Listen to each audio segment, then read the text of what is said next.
Great. Mannequin challenge. So now we on live. Stop. How's the family? Wait, why are you out of? We're happy to see you here. We are presently Facebook Live and on YouTube live stream service. We're doing a number of things. Work with us. We're about to get straight into this, actually. I would like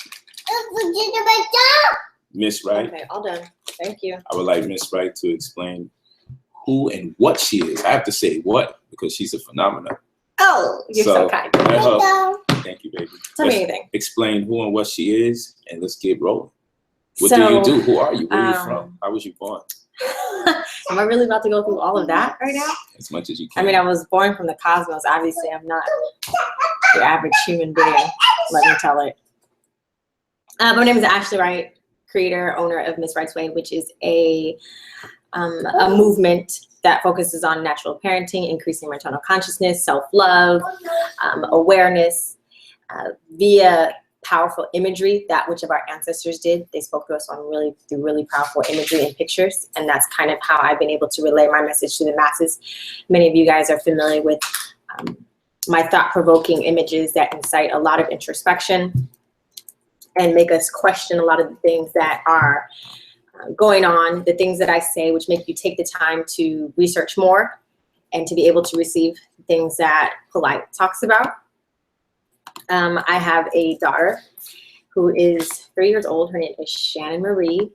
And with her, I teach a lot on breastfeeding. I talk about the benefits of quote unquote attachment parenting, which is what it has been now called and labeled. Co-sleeping, ridding of infant circumcision, routine infant circumcision, co-sleeping, anti-cry it out, you name it. If it's on the crunchy scale, I talk about it. Food, etc. I also breastfeed a 3-year-old that's going on 4 in January. That tends to be a big topic. And I preach a lot about self-love through owning ourselves as sensual women. Oftentimes throughout the internet and on TV, rarely do we see nurturing women of color who are also in control of their sexuality and sensuality. So you can very much be a badass nurturing woman and that nurturing mother as well as this very sexy woman at the same damn time. So that's kind of what I push and share, not by telling people what to do, but by providing the options and showing that, in fact, we do exist. There are options for you if something is no longer resonating in your spirit, if you're no longer finding yourself comfortable with the societal norms that which have pushed you away from the parent-child connection, as well as separating the awareness of self, then know that there are options. And allow me to be an example of that. Perfect. Peace to the family that's out here. We're going to go very deep into the subject matter today. I'm glad that you're out here this time of night, ready to get this information. Of course, this whole thing will be recorded and uploaded immediately after we're finished. Tonight's scheduled program entails Miss Wright, Ashley, and Brother POLIGHT, and we'll be speaking on single parenting, monogamy, and polygyny. And a big portion of our show is going to be rooted in interfacing with our online audience. That's right. We'll be taking questions from you all, bring you into the chat. So those of us that are on YouTube, at some point or the other, I will be putting the link. I will be putting the link. Please. Okay, but you have to go sit down. I'll be putting the link into the chat, and you all will be able to build with us. That's right, the right way. Yeah, coconut. Showing you love. Hey, yeah. I'm just here to learn more and more. Let's go, J Cobbs. Let's make it happen. Let's go. She's a dime. That's right. You got that right. You got that absolutely right. You got that right. Someone said, hello. I knew that was a sister, so I know exactly how you said hello. Okay, I rock with them both. And sure you should. Should be the only 2 people you watching. Go eat your Do you want sweets to be on over there? there. Do you want to be on there? All Sure. right. Because I know that's why you're getting loud, because you're trying to be seen, right? Wow, look at that. There you go. Say hi to the people. Hi to the people. Hi to the Don't be people. efficient. Say black power. Give them that black power. There you go. Black power. Come on. Hey. There we go. That's what we're talking about. All right. Thank you. I got it. Thank you, Shannon. I'm supposed to say Nice. Look at all the love. it's a lot of love. In the It's room. a lot of love. Everyone's talking about they love us. Love, Hey, love, from love. Toronto. Toronto, you know, I just came from out there. I'll be there soon. Oh, yeah, January 27th. We'll be back. Both of us will be back in Toronto in January. January 27th, to be January exact. 27th. And don't forget, we're also going to be in Baltimore December 17th. So I know a lot of you guys wanted me to get out to Baltimore. I know you guys expressed that to Polite last time he was there, and then I was there in DC, so many of us wanted to come out there. We will be there together along with your own King Los. So it's about to be super lit. I mean, just an abundance of information coming from you in multiple ways, from the divine feminine, divine masculine, as well through music and a way that we can feel it. Shudders in our bones. Shudders in our bones. You know that. You don't. That's right. Shannon, they said, let Shannon get her 15. Mommy be talking that talk, right? So, hey, Texas. What's up, Jersey? Yes, family. So we are excited. It's going down. It's going down. It's going down. Good. Oh, you guys. Oh, it's going up. Why not? It's going up. According to Shannon, it's going up. It's not going down. Black power, Why family. do you keep shifting? You keep coming out of the center here. Oh, darn it. Oh, darn it. Oh, darn it. Brothers in the IE. What exactly is the IE, just to be safe? Thank you, Toy Alan. I do what I can. I'm a public. Yes. So, yes, we'll talk about home births and everything tonight. We're going to talk about as much as you guys I'm not even in it. want to talk about. This is the lie. Can we like both be in it? Yes. Thank you. Thank you. You're welcome. Always go to that. Thank you. You're welcome. Thank That's you. correct. You're welcome. That's true. All right. So we're gonna let some more people come into this chat room, but in the meantime, what we're gonna do, I want Miss right here to explain some of the details that's found in one of her previous presentations. Okay. And let's get that going.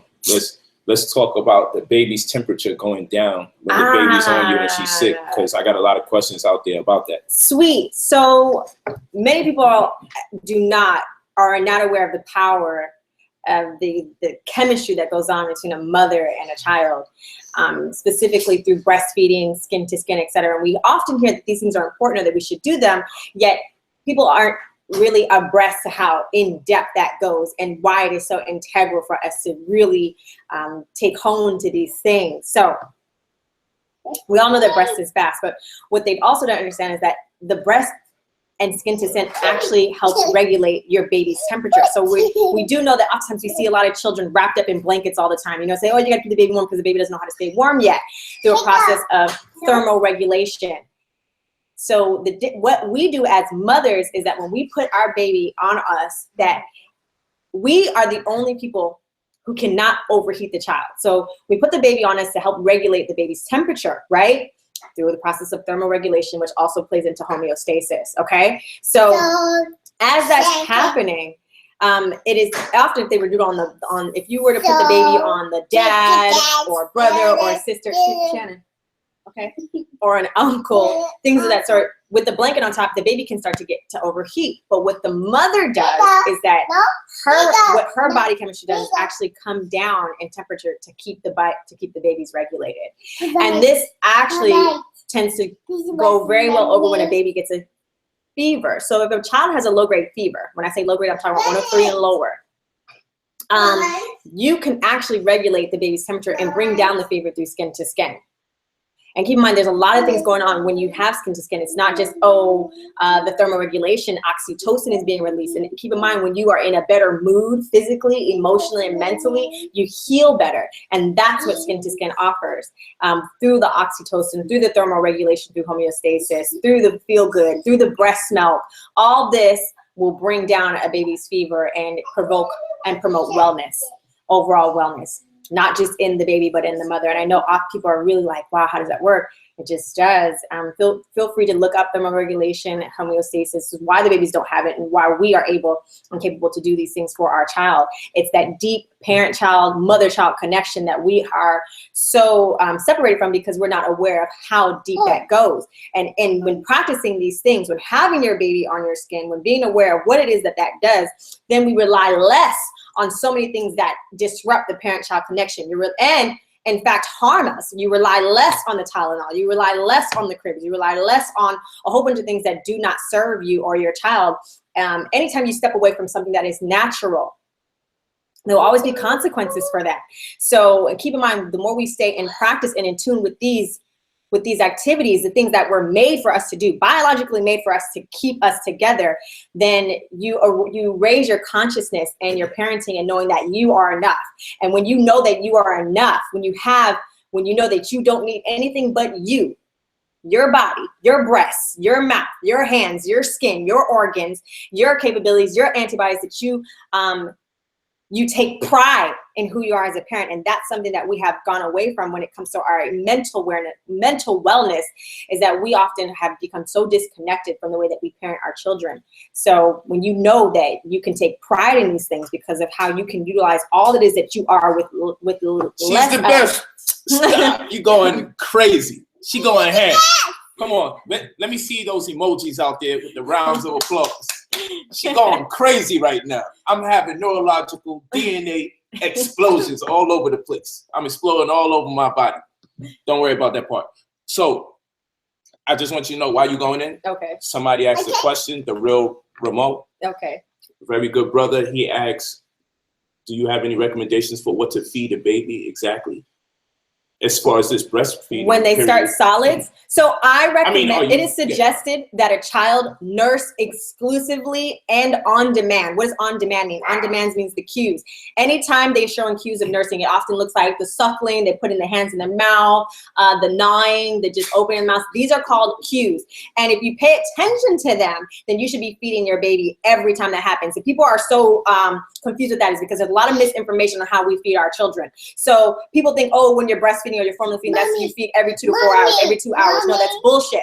Your baby is going through lots of growth spurts, things that sort, and they do what's called cluster feeding, especially as infants, because when you're breastfeeding, that's good quality stuff that comes in and then absorbs what needs to be taken and then comes right out. So oftentimes people feel like, oh, I don't think my baby's getting enough because they're nursing every 5 minutes, every 10 minutes, every 30 minutes. No, that's cluster feeding. It's so important, and you do it because keep in mind, you're not just the breast milk, you're also the pacifier, you're also the comforter, you're also the blanket. You're everything that this child needs to sustain and keep mental wellness, emotional wellness, physical wellness. So with that being said, I recommend that solids do not be introduced until after year, because it is biologically okay for a child to survive and thrive solely off of breast milk. Anytime you start to introduce solids, you are starting the weaning process, which is not a problem. But however, a lot of babies tend to have digestive issues once you start issuing food or even mush at 6 months. And so there's something called baby-led weaning, in which you don't mush the food at all. You just allow your child to gnaw on the different carrot sticks, celery, etc., which is fine. They're not going to choke. They're just going to mush it around, like gnaw on it with their gums and spit it out. But keep in mind, as long as they're nursing, Shannon, please.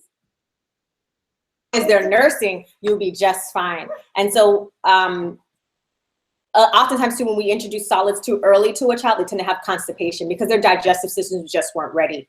So keep up with the seedy mustard poop.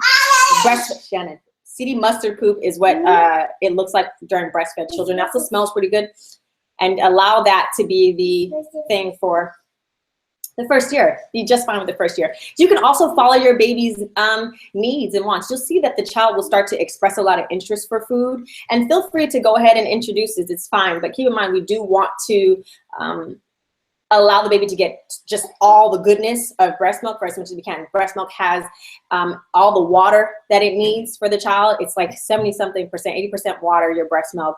Also the essential fats that it needs for the brain development. And your child is developing from age, the most brain development is from 0 to 5. And keep in mind, you don't have a fully mature brain in reference to making good decisions until your 20s. So, but if you continue to, but this is why you should breastfeed well into, you know, your toddler years. Keep in mind now, they're making formula for toddlers. If you pay attention to the Similac and the what's the other one? Just formula companies, they're now making formula for toddlers. And that's because they're showing studies that toddlers are not receiving enough of DHA, which is for proper brain development. And guess what has that? Breast milk. This is why it is totally okay to be breastfeeding your children well into 5 years old, as you should. They're having the most brain development at this time. And keep in mind, they'll also be having solids and things of that sort. But at no point in time is breast milk not good for the child. At no point in time. It is always good. Keep in mind, you're still passing antibodies. I said in one of the lectures that, you know, I literally get up every day and I feed my child a 30-year-old immune system. I make the antidotes for everything for her.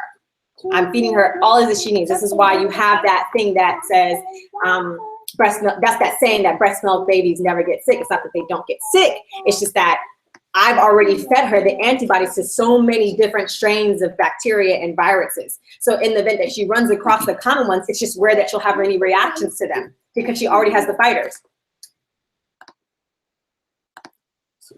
So I hope that answered your question. I know I gave you a bunch of information in that. So I'm gonna get some more questions from this chat real quick. And so one of the questions is, as a mother, hold on, breastfeeding a child with teeth, get real. That was a statement. Breastfeeding a child with teeth, get real. We have a naysayer. Mm-hmm. Look what you done started. Yes, of course. So here's the thing. People's like, oh, if your baby is old enough to ask for milk, then you shouldn't be breastfeeding. That's the problem, that we become so disconnected. A child has always been asking for milk. Just because they didn't verbally say, I want milk, doesn't mean they were never asking for milk. Their cries were significant of asking for milk. Their cues were significant of asking for milk. These are so important to think that you think, like, now that your child can actually verbally communicate with you in the form of whatever language that you speak at home, that now they should not be receiving anything. That's a problem. This falls into the fact that a lot of us as Black parents are constantly telling our kids to shut up all the damn time.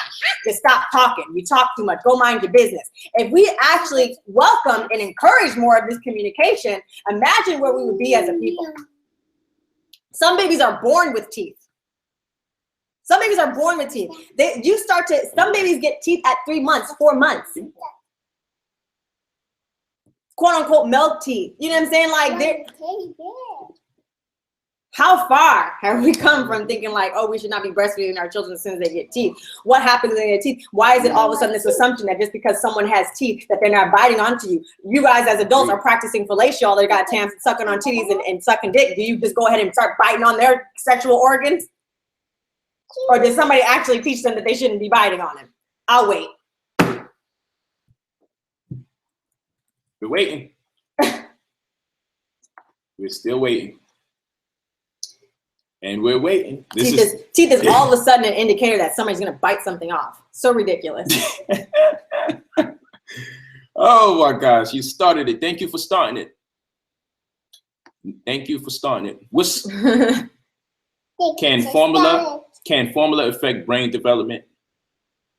Let's see. The question is, can formula affect brain development compared to a breastfed baby in the long run? Yes, studies are showing that children that are fed formula tend to have higher risk intakes of diseases, etc. Breastfed babies tend to be quote unquote smarter. I mean, keep in mind when you start to introduce a whole bunch of different ingredients that do not serve the body, that actually can be somewhat harmful, especially when we talk about those in the vegan, vegetarian community, cow's milk. What that does and how we've been harvesting our cows here in the United States and how that is interfering or affecting our bodies. And then we put that into our infants whose immune system is barely building. Keep in mind, we're already feeding them trash or introducing them oftentimes too, if you're giving them formula, many times that they tend to be, at times they're not with you, they're in daycare, so they're not doing skin to skin. All these are affecting brain development, all of these things. So in the long run, it tends to be counterproductive to overall wellness. Yes.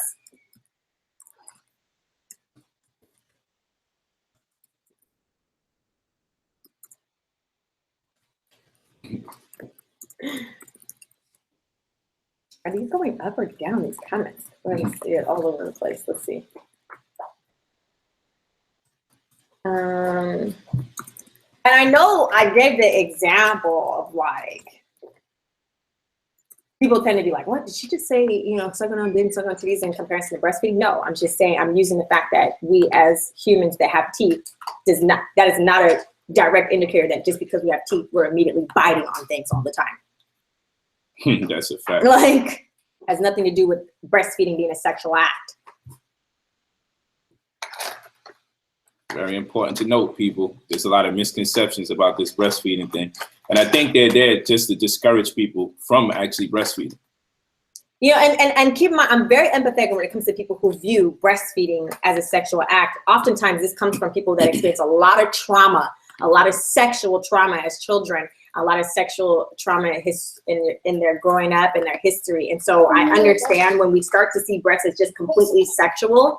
When I say sexual, that means only used during sex, because breasts in particular are sexual, period, in reference to the reproductive system. Okay. So, but if we want to use it totally as like a romanticizing type of thing, and then those that stray away from it because of that, I totally understand why sexual trauma would allow you to look at breasts this way. And there are psychologists and psychiatrists, people who you can speak to that help move you away from this, that help deal with that trauma so that you can connect to your child in a way that is productive for you and for the baby. Because this is a thing. Especially in the Black community, we experience a lot of sexual trauma historically and now because of what we dealt with through post-traumatic slave disorders. So totally turn love. So I get it. This is a real thing, and we do need to be a little more proactive with this conversation, opening up and say, why do you really feel that way? How do we move past that and talk about it so that we can breastfeed more? Because a lot of us, I mean, most of my close friends have dealt with child molestation and things that sort, sexual assault, and so it tends to be very disconcerting when they have to breastfeed, because it's like, I shouldn't be letting them do this, and this is not right. So I'm here for you, and I understand. Okay. Polite, please go get Kanye out the hospital right after the stream, promise you. Okay, I was only breastfed for 3 months. Any negative side effects? That's what. No, anytime you can get breast milk, that's awesome. The longer, blessed is the baby that can breastfeed past 2. You always want to encourage longer breastfeeding. But if you got it for 3 months, that's awesome. That was 3 months of excellent nutrition, of excellent antibodies, of excellent brain fat. You are good to go. There shouldn't be any negatives. There's no such thing as negative side effects from breastfeeding. Now, could you experience the negative side effects from formula that you were given afterwards? Yes. However, not from breastfeeding. As far as men breastfeeding, I wouldn't say men are breastfeeding. What I will say is that you have instances where men show that they have in some form the ability to lactate. Yes. And they even wind up with cancers similar to that of the likes of women. It is not high, but it's happening more and more of lately. Understand that the nipples on a man are rudimentary, which is a scientific term that means we have something on our body that we cannot use in its fullest capacity or at all. That's what rudimentary means.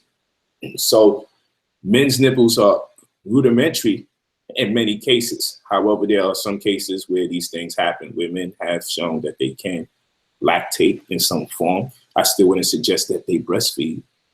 And we'll move forward from that one. There's so many questions. Yeah, men lactate. Yes, look it up. It happens. My wife reintroduced our forehead. Absolutely. Oh, so, real quick. Oh. For the people that's out there. It's not me. It's just true. It happens. You feel me? Sometimes, like if you look at a man and a woman, you have to understand the male-female anatomy is one and the same. Whether you're looking at the fallopian tubes or the scrotum and what you call the balls. Understand that we are her and she is us.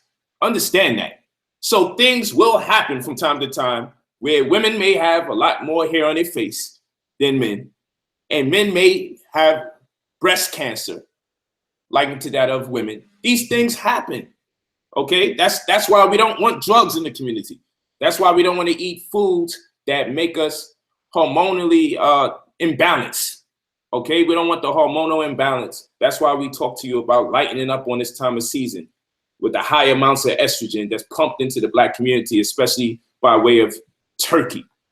That's why we work to get you off of chicken. Why? Because chicken, okay, was one of the only livestock that slaves were able to have.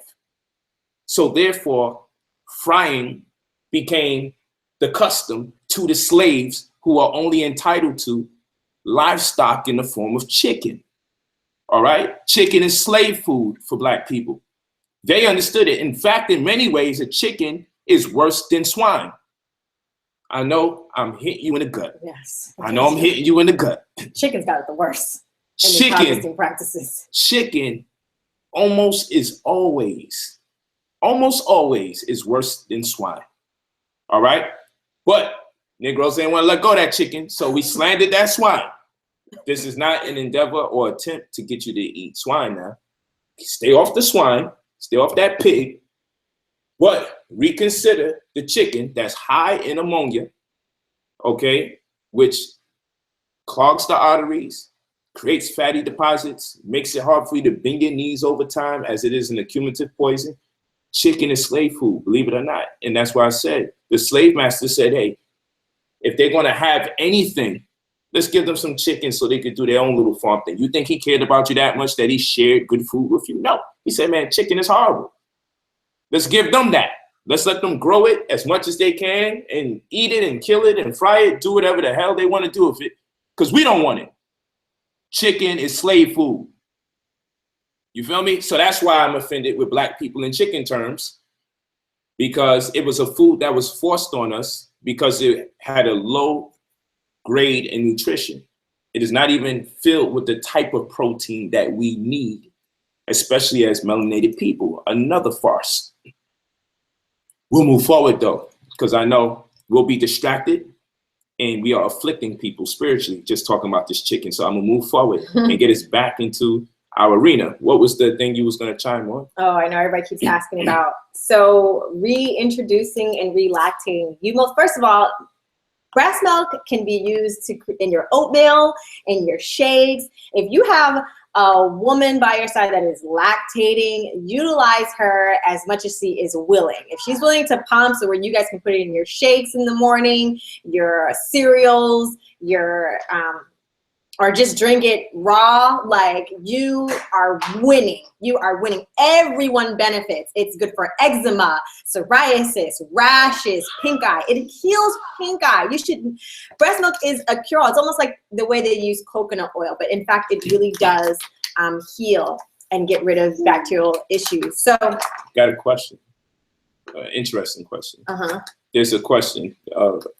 Mel is saying that his wife is expecting. I'm paraphrasing. Forgive me.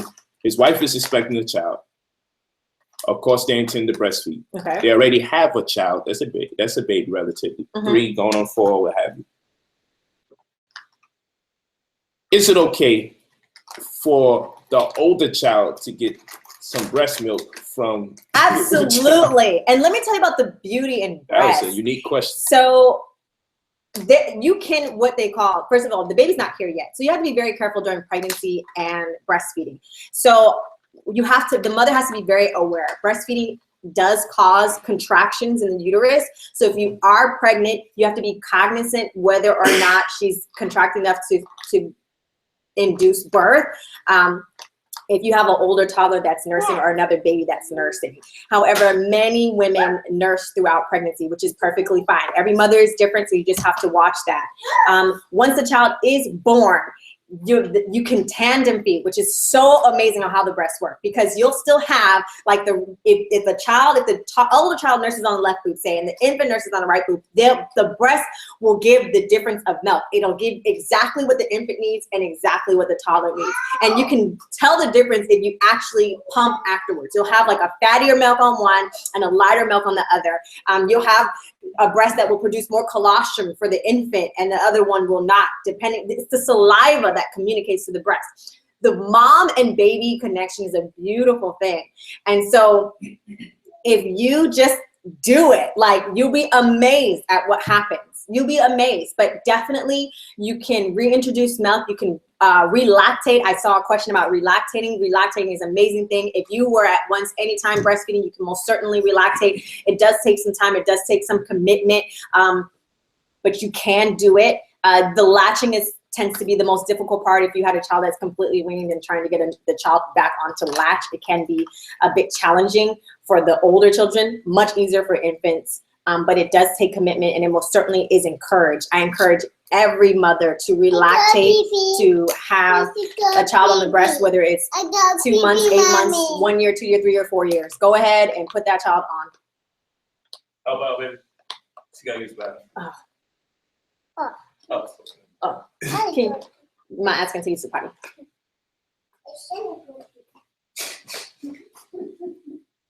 Yeah, why not? I mean, it just tastes good. I mean, it's good for you. I mean, the husband can go ahead and, I was about to ask you, what about the man?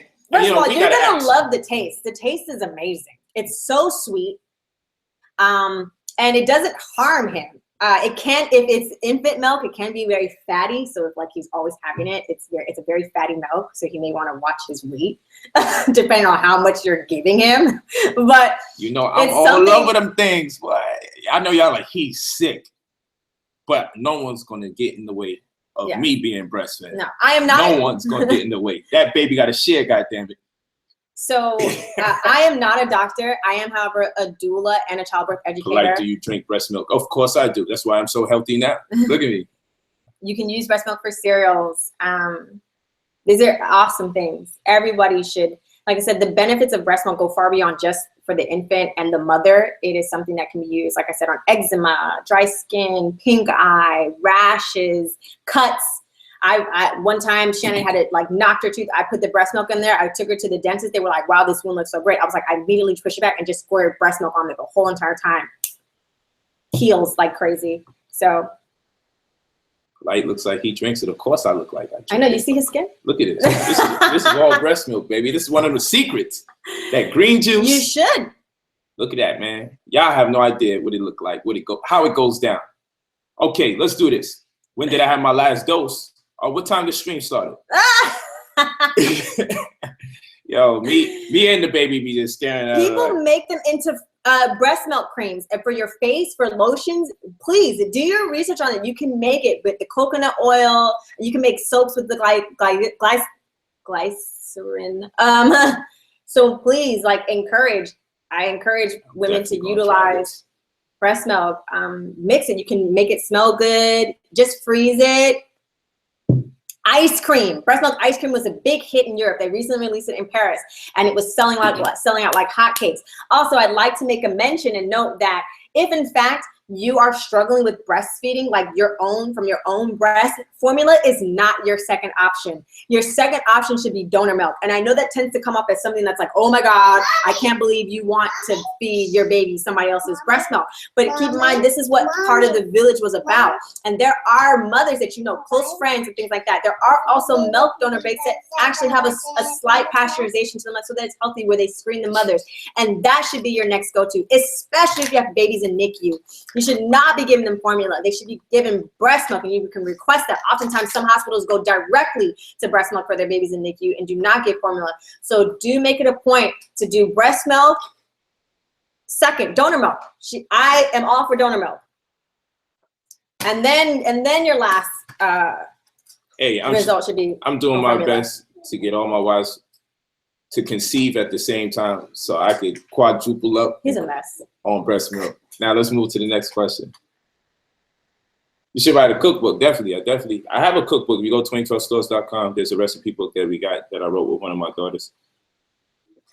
Okay, let's do this. Let's switch it up because dang, I feel like taking this segment. I know there's so much about and breast just milk. putting it to the side. But hey, I'll retitle it because she just really gave us a lot. We got to actually bring her back for another night just on the breast milk. Because if you think you heard it all, You have not. you haven't. She'll take you somewhere in the world of metaphysics and make you shove your head down some woman's womb so you can be reborn again and get it done right. I'm telling you, she'll make you feel like going in retrograde. That's a fact. There's so much things that happen during breastfeeding. Like if you ever watch a breastfeeding mother and child and just how they lock eye contact, how your elbow tends to have purpose. People think like it's not just a joint. You actually have to cut the baby's head in there where it becomes a perfect position that lays across your baby so that your baby gets the most out of the breast. It's so like everything that's happening, the belly to belly contact, which helps regulate the digestive system when your baby's stomach touches your stomach.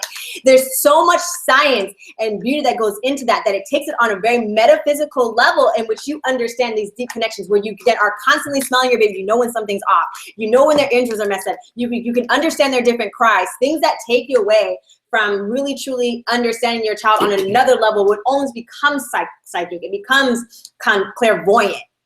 You know, where you then get to sense when things are wrong. You get to sense when your baby's hungry. You can sense when your baby's sad. You know when to check on them. Like you know when your baby's gonna wake up. You know when your baby's ready to go to sleep.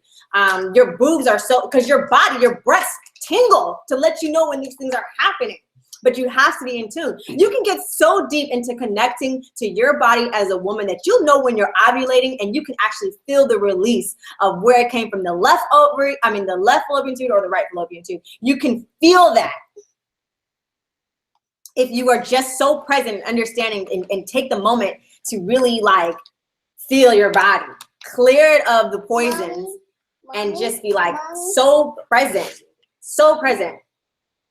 And then what this does, like people are like, oh, Shannon's always so calm. Shannon's such a happy baby. This is breastfeeding. Breastfeeding does this because it not only enhances her mood, it enhances yours. When you are floating on cloud 9, because when you're breastfeeding, oxytocin doing this, which is the feel-good hormone, but it's also the tendon defend hormone, in which not only you're feeling good, but you will go crazy mama bear on anybody that comes over or has an issue with your child. Mommy, Yes, Shannon, what can I help you? I'll take the steering wheel. she's supposed to sing. You want to sing? She's supposed to have it. Doesn't it feel good, family, to see a sister? I can't even call her just a sister. She's superhuman, people. Do you not see what I'm talking about? Do you not understand why I got emoji hearts in my eyes right now? Do you see the emojis in my eyes? I know you see them in my eyes. I be looking at her like, but she's amazing. She's amazing. She's amazing. Again, let me see those rounds of applause in the chat. Y'all got to give it up because oftentimes we talk about the women not playing an active role in the community, or they're not stepping up, or the men just don't want to have them step up. So we don't even know how many potential Ashleys is out there. Right. Okay, that are ready to go on the path that she has already undergone and now presently still on. There goes my applause. Yeah, we need those applause. I'm sorry, baby. But look at those. Look at that. The love is in the building. Oh, thank you. And I just figured, I said tonight, man, we got to get you on live so that people know you exist. They got to know you exist because you got your platform. You got your network, Miss Right's Way. But we got to get you here in this community. And she told me, she said, Polite, them people in the community you be talking to, they're mean. And I was like, she's like, man, ever since I started connecting with the people in the community you talk to, they're mean. I'm like, that's why I'm leaving. I'm coming to your community. They are mean. They call you coons, agents, and all these negative words when they disagree. You know, somebody said it on her page today. I don't deal with polite and them people there because whenever you disagree, they call you agents, they call you coons. They go, and I had to write them and say, I don't even use those words. Yeah. You know, but I agree with their sentiment because that's the way a lot of people disagree in this sector. But it doesn't speak to the whole community. It's just the people who influence the community actually talk like that. So when the people who influence the community cuss like sellers and respond to people that disagree to them like that, generally the rest of the people that follow will start speaking like the people that's leading. Right. Right. So it's not the whole community. It's just the leaders have created that. But what I want to do. It's a lot of shaming. And I think a lot of times people like to associate the fact that the consciousness is another cult or it's another type of religion. And oftentimes when we talk about religion, there's a lot of shame associated with that. And that's something that Miss Rightsway stepped away from. And that's the thing that the women like myself that you think do not exist, that are conscious and owning their sexuality, as well as the ability to be a nurturing mother, a nurturing woman. You know, somebody who says, I love being an awesome mother and I love being a very sexy woman and that appeals to my Black man. You know what I'm saying? They're not necessarily throwing themselves out on social media because of awareness, you know, but I am letting you know that we are here, and I'm ridding myself of any shame associated. Like, it doesn't affect me because it's so important that people see us. They have to see us. You have to know that we're here so that we can start uniting in a way that is immovable. It's like a parallel amount of power. So I am telling you, like, allow me to be the example, allow me to be the reason, allow me to be the picture, allow me to be, you know, whatever it is that you need me to be, in a way that takes that shift to let us know that we're here. Because when we start talking about a village, the only way that we will do that is if we start saying, hey, me too. I'm here, look at me too. And allowing and using social media to bring us together. And not just in a way that pushes this poor propaganda of who we are, but in a way to shift the narrative, to shift it. We can use social media to show, like I have done myself, to show that we are here. Black women are nurturing women. Black women are caring women. Black women are loving women. And I'm tired of subscribing to anything that is other than that. And when you get tired of something, a lot of people are sitting here kind of like they tired, they don't like something. So what that means is telling you, what are you doing about it then? What are you doing about it? It's not just for you to sit there and say, I'm tired, I don't like it. That is the ancestors saying, hey, we'll do something about it. What are you going to do? It's not just all on one person. I am only as great as my brother and my sister. And anytime you are diminished, I am diminished. So I make it a point to show that I am not diminished. And so therefore you are not diminished. This is correct. These are facts. And so now, we're going to get y'all in the chat. Don't worry. Once we get y'all in the chat, you know it's Royal Rumble.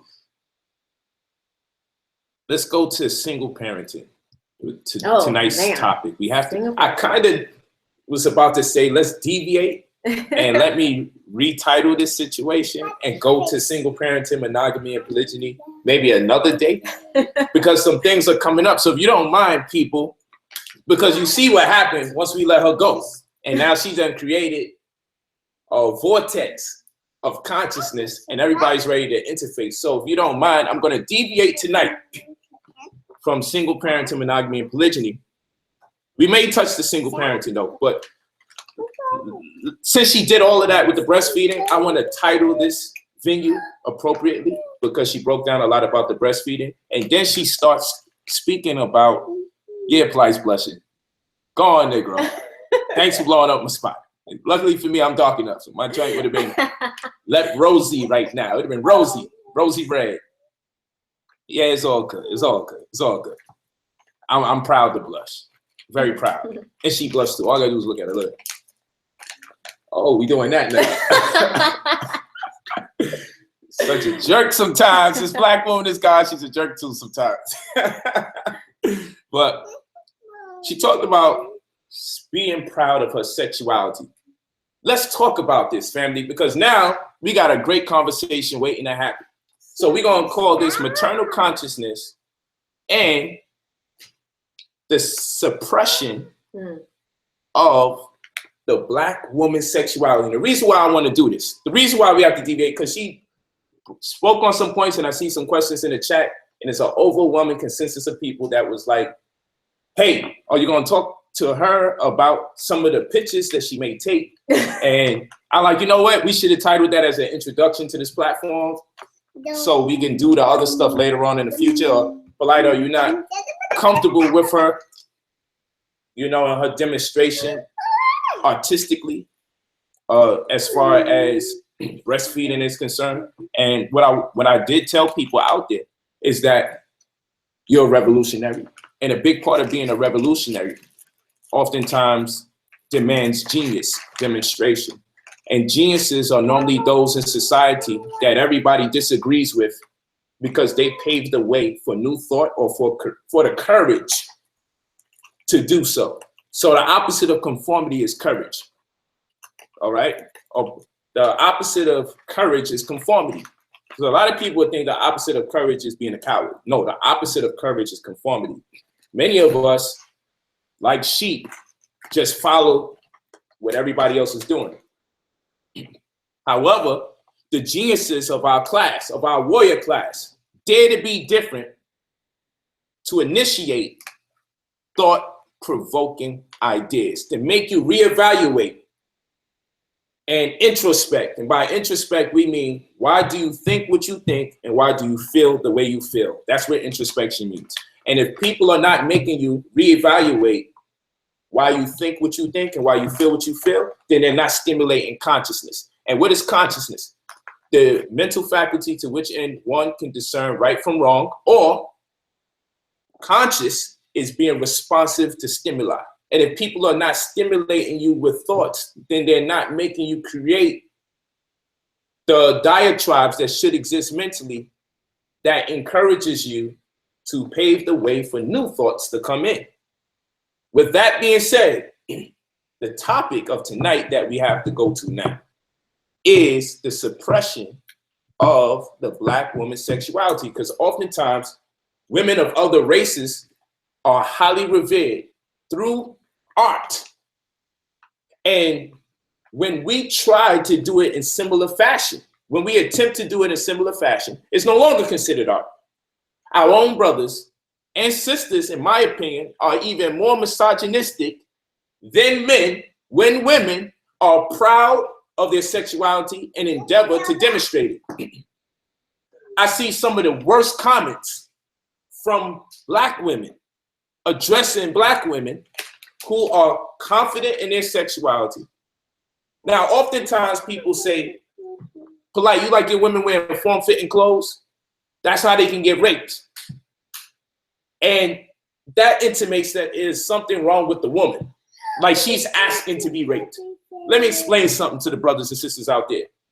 Women just don't walk around asking to be violated, asking to be raped. If you're thinking women are creating situations to be raped, then you are probably the rapist, whether you've actually engaged in the physical act or not. We had a very interesting conversation with a young brother the other day, and he said that the stockings were guilty of what? What was the term that was used about these stockings? Degrading. Stockings were degrading. And I said, the stockings are degrading? He said, stockings are made by the European. Stockings are degrading. And I said, hold on, my brother. People degrade people. Stockings don't degrade people. So I said, the higher the stockings go, is the situation more and more degrading? Yes. Now, this brother, of course, yields to the Nation of Islam. He's probably watching this pissed off because he doesn't have an absolute opportunity to speak. I hope he chimes in so he can let the world hear his weird sentiments. Nonetheless, this is what we got to talk to you all about. The sexuality of the Black woman being suppressed. I think there's way too many men's opinions involved with women who are not their female counterparts in respect to how women are dressed. Think about what I'm saying, family. There's a community of people trying to tell me my wife shouldn't wear form-fitting clothes because it's disrespectful to them. I'm disrespecting them. And so I made a comment and I said, I like looking at them and things I like to see. You know why? Because it keeps me away from other women that I have no relationship with. That was one. Two, I believe that more women should show more skin so it can become the norm. But I don't mean it in a less than conservative fashion. But I don't think nothing's wrong with showing arms and showing legs. I'm not asking for people's nipples to be out. I'm not asking for their buttocks to be out. Though in a perfect world, with Brother Polite, people would just walk around butt ass. In a perfect world. Yeah, the women would walk around butt ass in a perfect world. In the world of Polite. And if you study ancient cultures, one thing that you don't see that was high in cultures of antiquity is rape. Try to find the records, family. There's a number of things that could have gone wrong and did go wrong in ancient times where rape wasn't one of them because people seen more than we see today. The fact that the body parts are a secret, it is destroying us. One reason being we're not getting sun on the darkest parts of our bodies, which are dark for a reason, which need sun, we're not getting them. So that causes a host of diseases to transpire. This is why sickle cell anemia is so prevalent in the Black community today, because it's an adaptive disorder, meaning we only got it because the body in preventive care is diminishing the amount of oxygen that the cells get, so the cells become crescent in shape so they can deprive the parasites of life. And so you have sickle cell. Had we not been brought over here to climatic conditions that contrast and contradict the subscriptions that our genome has made to nature, we would not have no such thing called sickle cell anemia. Please keep that in mind. Please bear that in mind. I want you to understand, we need sunlight on all parts of our body. One of the main reasons I'm against this whole cover everything up is because my phallus needs sun. And guess what? My world has been a whole lot better since I've been doing what I have to do to get sunlight on my phallus. Now, many people would be like, man, these sentences are so weird and erratic. It's making you laugh. It's making you goofy. Some of you saying he's a pervert. Some of you saying he's a freak. But think about it. How many years in your life, since the time you was a baby, did you not get sunlight? And even as a baby, no one really made a concerted effort to make sure your whole body gets sunlight. Do you know 90% of America is depressed because they're vitamin D deficient, and vitamin D is produced from sun exposure? When the sun gets in contact with your skin, it produces vitamin D. In acute forms of vitamin D deficiency, you have suicide. You have signs or symptoms that reflect forms of bipolarism. You have inconsistencies in emotions. You need sunlight, family. You need sunlight on all parts of your body. You need sunlight. So the breast needs sunlight. Your phallus needs sunlight. The vagina needs sunlight. It's a part of the dietary regimen. It's part of the reason why we're going crazy right now. Vagina or the phallus is not being treated the way it needs to be treated. It messes with you psychologically. There's psychological correspondences between an impaired vagina, impaired or deficient phallus, and the mind. It drives us out of our mind when we don't give these private parts public acknowledgement. All right? Now, let's move from that, because that might be too much for people. Just in general, we don't come from a closed culture because we come from tropical and African climatic conditions. And our DNA still registers the same contentment. That being the case, we have to get out of this whole idea that the more skin we see, the more appalled we are. No, these are doctrines created after people that lived in different geographical locations that created culture around the geography. But what is or what are close to a people that live in sub-Saharan areas? What are close to a people that live along the equator? Why are people living along the equator going crazy? My wife has some short shorts, and I said it's not fair how they condemn my black woman. You know why? Because she's thick, she shouldn't wear the shorts. But the slim sisters have license to wear some shorts that she doesn't have license to wear because she's thick. Because her body protrudes in certain places, it's become a crime for her to wear certain clothes that other black women can wear. See, these are things that I think is unfair. But all the while, it has been men making up all the rules for the women. But the men could come out, take the shirts off, say it's hot, go on the damn street light, do pull-ups. They can do all of that.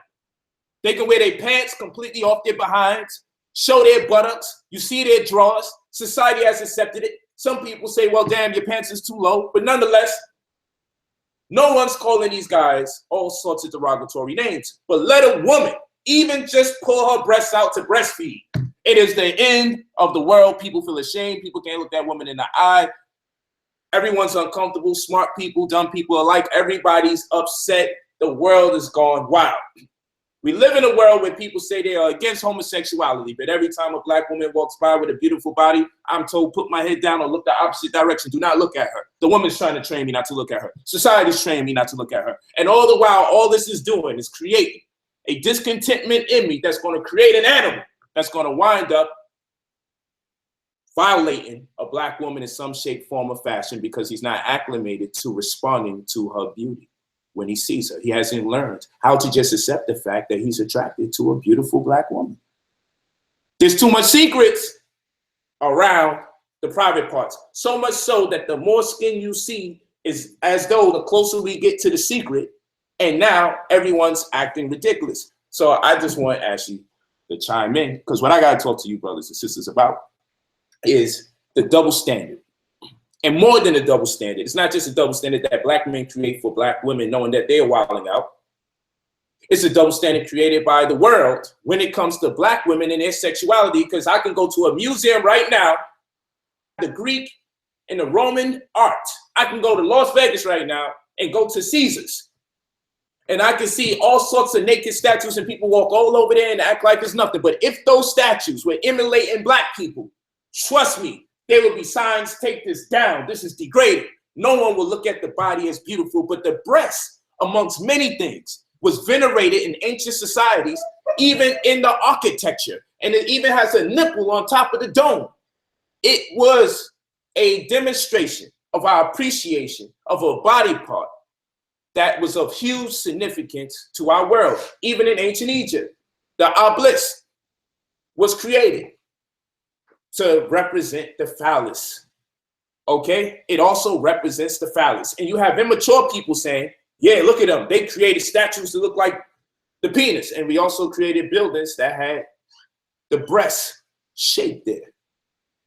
We were not insecure about our body parts. In fact, we appreciate the many objectives that they fulfill. And now we have to perform a lobotomy on our people to get them to appreciate their body parts. And watch this.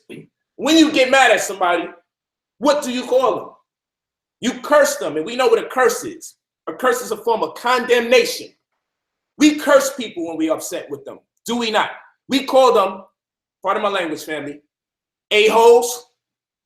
We call them vaginas, not in that word. We call them D-heads. We call them ass in general. Yo, you ass, right?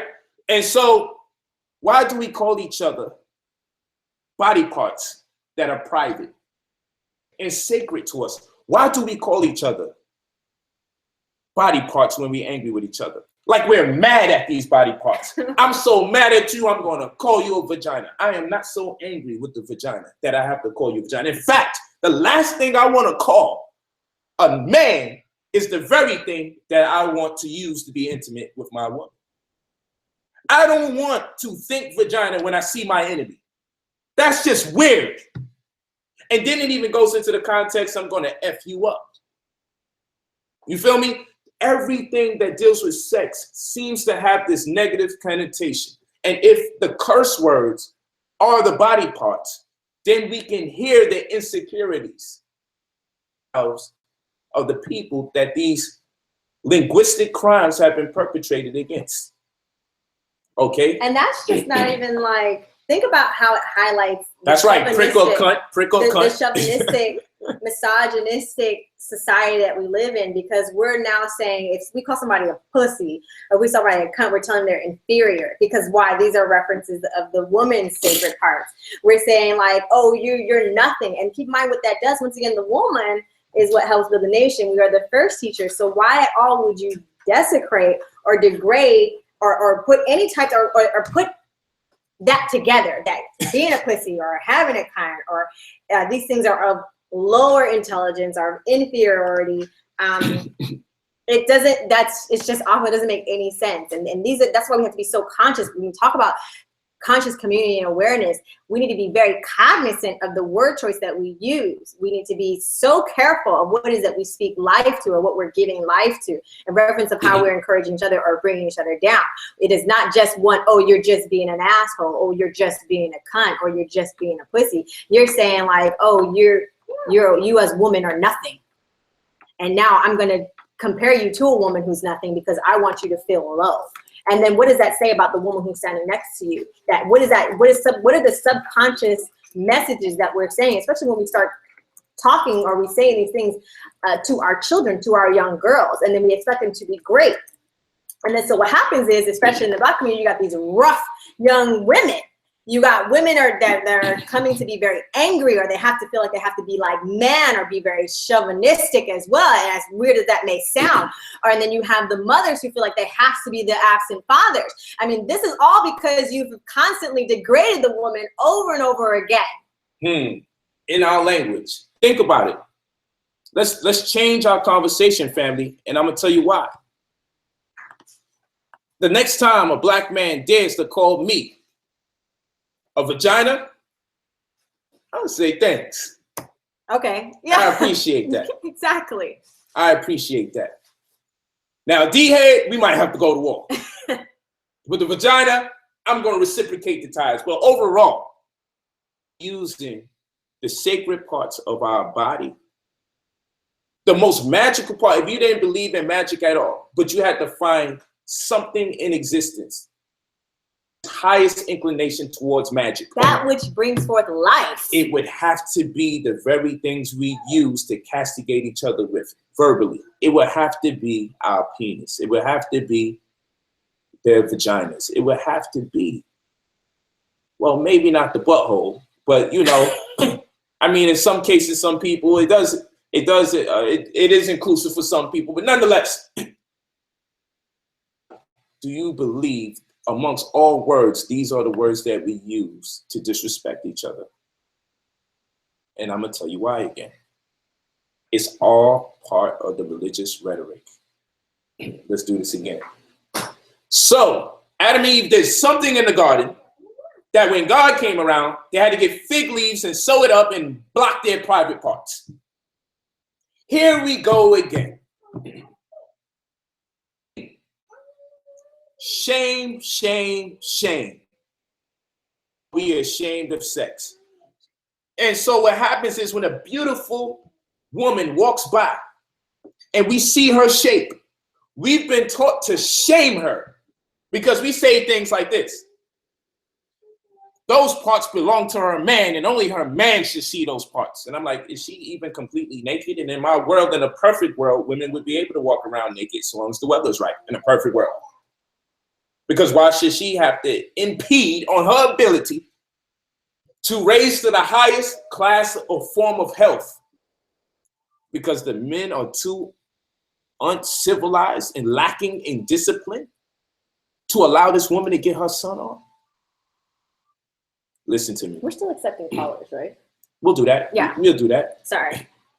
And, you know, we'll throw them in the stream too. We cooking. We definitely cooking. Okay. We are on our first hour. I wanted to do a 2-hour show. We might go a little past that because we're cooking. There's no dull moments. Family. Yes, but the yoni is great. The yoni is great. The yoni is everything. The yoni is everything. If I ever created a church, it would be the first church of yoni. Understand that. It would be the first church of yoni. If I worship anything, it's going to be this Black woman. People get upset.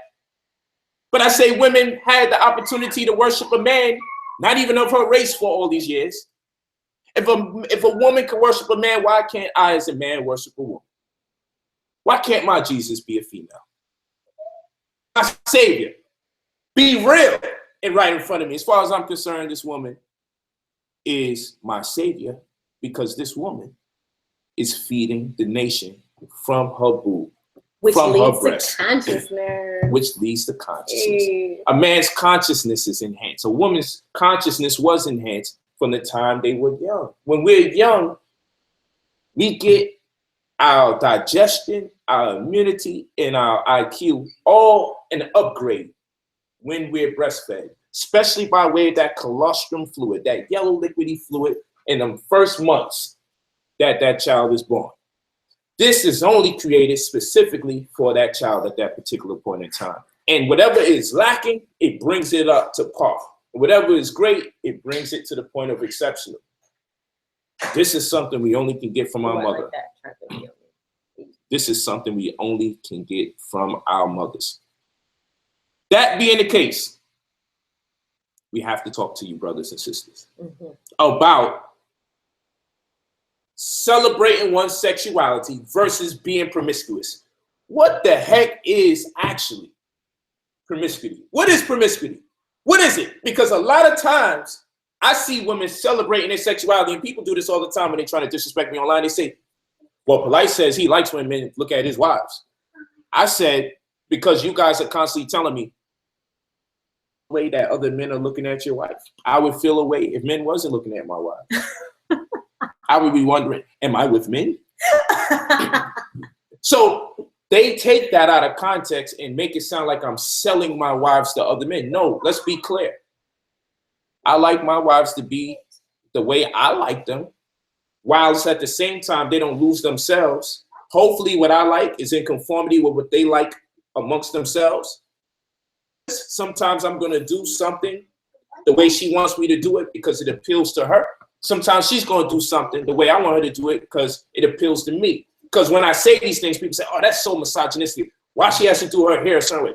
Why she has to wear fishnet stockings a certain way? She has to wear those things because I like those things and she's okay with wearing those things. So long as everybody agrees here, what she gets out the deal is that I'm satisfied. And what I get out the deal is that I'm satisfied. And what she gets out the deal is that I'm satisfied. Let me stop. She's also getting satisfaction of pleasing. But the problem with a lot of our sisters out there that hear this part of the information, they think sometimes it's a crime to please. And understand this, when we're in our right state of mind, what's up? Understand this. When we're in our right state of mind, you might as well join in. You coming in? Oh, here we go.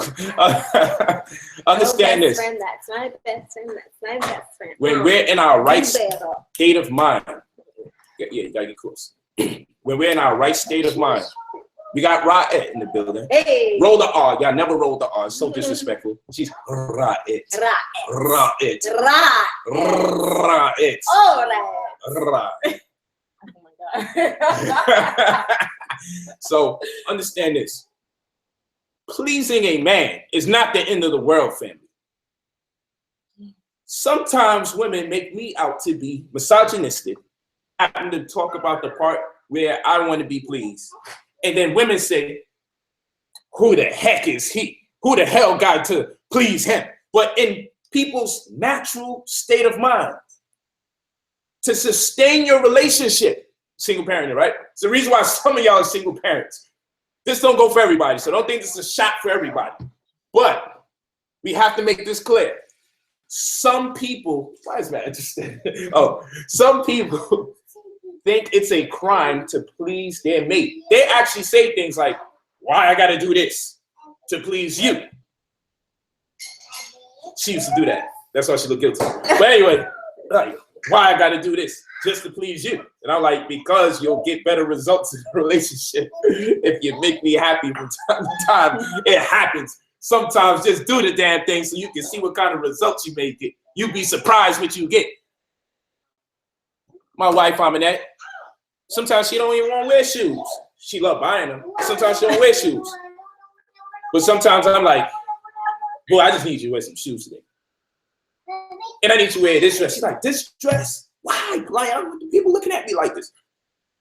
I need it, baby. I need it. I just need to think about that all day. I need to think about it all day so I can't wait to get home. That's what I need. Oh, sorry. And the lovely Aminette. We in here, what? Oh, it's lit. Breast milk for everybody.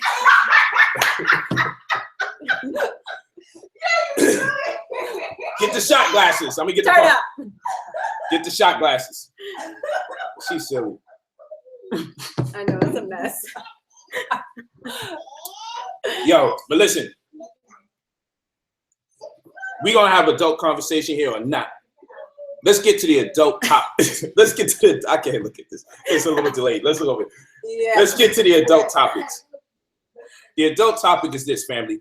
Neither the man nor the woman should be reluctant to please the opposite sex, as long as they're not asking too much of you. And I live in a world, I don't really know what's too much for me to be asked. Just don't play with my butt. My wives know this. I don't play that craziness. There will be no booty playing of no sorts. Never happening. I don't even like when people try to play games and try to touch me in my buttocks. That's just me. Okay? Some of you black men out there, you may like your ass cheek squeeze. I'm not even gonna say something negative to you because some of you might even be my friends. They might like it. I'm not playing that crap. I don't know why black women try this crap. Try that damn crap. I lay the murder game down. It's the only time I've been close to domestic violence in my life. Is when these women try to touch my buttocks. I don't play that. Men out there, no matter how beautiful those women are, no matter how attractive they are, do not let them play in no way. Don't do that. Unless you want them to. It's no such thing. It's no such thing if the man wants them to. You are obligated, black man, to put a limit on the frolicking. There will be no frolicking on the buttocks. Listen, that's important. I'm just saying. Sorry to deviate. For informational purposes, us as black women, we have huge issues with our prostate because we hold a lot of shame there. Okay, so keep in mind there is absolutely nothing wrong, and it's actually encouraged outside of what this is just preferences. What are we talking about? To have somebody massage your prostate, and it is very healthy. We're talking about the butt. Prostate through anal play. Listen. Just omit everything she just said, and let's get back to reality. I'm just saying. This is an excuse to do some weird, freaky stuff. We don't need to debate. We need to hold hands here, and let's talk about the real issues. Brothers, she's very sophisticated and crafty. I'm going to cut her before she convinces the women out there. It doesn't have to be play, you know, it's just a massage. You can have your partner. Then I'll just get prostate cancer. Put your fingers in the butt, okay, and they just massage the prostate. And it's action encouraged, just like any muscle. You're very mature. You're very mature. I'm not knocking you. Thank you. But it's just so you guys are aware that for those who do like it, there's no shame in it. There is shame. Guys, no, we ain't doing that. Listen, you done. We gonna mute her mic real quick. We gonna get you on all the other subjects. You don't have to like it, but I'm just saying there's preference. Listen, you are on fire the whole show. Right now, I'm gonna save you from yourself. Don't let nobody put their finger in your butt. Not even you. Not even you. And if there's shit stuck in your behind, just wait until it can come out. Don't even dig the tissue up all the way up there. There's no sense in all of that craziness. All right? Never play with your butthole. And this is for my young brothers that's out there. This is for the young brothers that are out there. Because this is how you get started onto a dangerous path. No butt plugging. So what about anal sex with women? Do you encourage that? I'm not into none of that butt stuff. I think that stuff is for, I'm going to tell you, I think those are the things you have to do. You're forced to do in homosexuality because you got very few options. I don't want to do the things that I'm forced to do, provided I had compromised my sexuality. I want to keep it. I'm an old-fashioned black man. Don't play with my butt. Don't put your fingers where it don't belong. And woman, we'll love you to the rest of our end of our days. Can't get an amen for y'all in there. Preach polite. Thank you. Thank you. But you see, it's the black woman who's part of this tricky stuff. I call it treachery. The black woman will be over here caressing you. Hold on. The black woman will have you like this. She be on you. You be loving it. And the next thing you know, she got you under her spell. You locked in. And then she goes like this. Let me tell you something about black women. Hold on. No, it's all right. I'm going to tell you this about black women, family. And this is what I learned. Take it from a polygynous man. What about black women? I'm going to tell you about black women. This is what I learned. Black women got this thing. And tell me if I'm lying. Y'all keep this real. All right. Black women got this thing where they want to see if they can control the gangster. Yep. They want to see how far they can go. If they can manipulate this gangster or leader or teacher, there's something at some point or the other, she gonna switch gears and she just testing to see, I wonder if I could do that. She may not even want to do the butt thing because she's into it. She may want to see, I wonder if this Negro will let me do that. She testing your ass. Don't fail the test. Yeah. Don't fail the test. She see you all G'd up and gangster and everything, and then next thing you know, she start playing with your body parts. You need to stop her right there. It's a test. She'll walk out the next day. Damn. Once she feels she conquered you, black man, it's over. Really? Well, I don't have to do the butt thing to conquer you. Oh. Well, let me say this. And she better run because it's about to get hot. Let me explain this. The only time, first of all, I don't get sexually conquered. What? I do the conquering. Oh. So let's just do that. Can we be adults here? We can be adults. Because niggas be wanting me to make sounds, and I'd be like, yo, I ain't convinced yet. But I do know on the receiving end. Don't be too real because we on live. Okay. Have a real conversation. You might say. Look, I'm just giving out information. I have never given a prostate massage. Thank goodness. Thank goodness. Oh my gosh. You had to say that for the record. I did. Thank I've you. never done it, but I am aware Thank that goodness. it is something. She want to experiment on some Let her speak. borderline Let her heterosexual. speak. I don't want to experiment. I was just giving out the information so that Don't others give about are stuff you ain't aware doing. That it is something that is practiced. The Negro who does it is not even thinking about no damn massages and kundalini and all that. They just doing some nigga shit. You know this. It is. It's a very like Now, freak. Not free. Now, let's get back into the knowledge. Where you at, Amnet?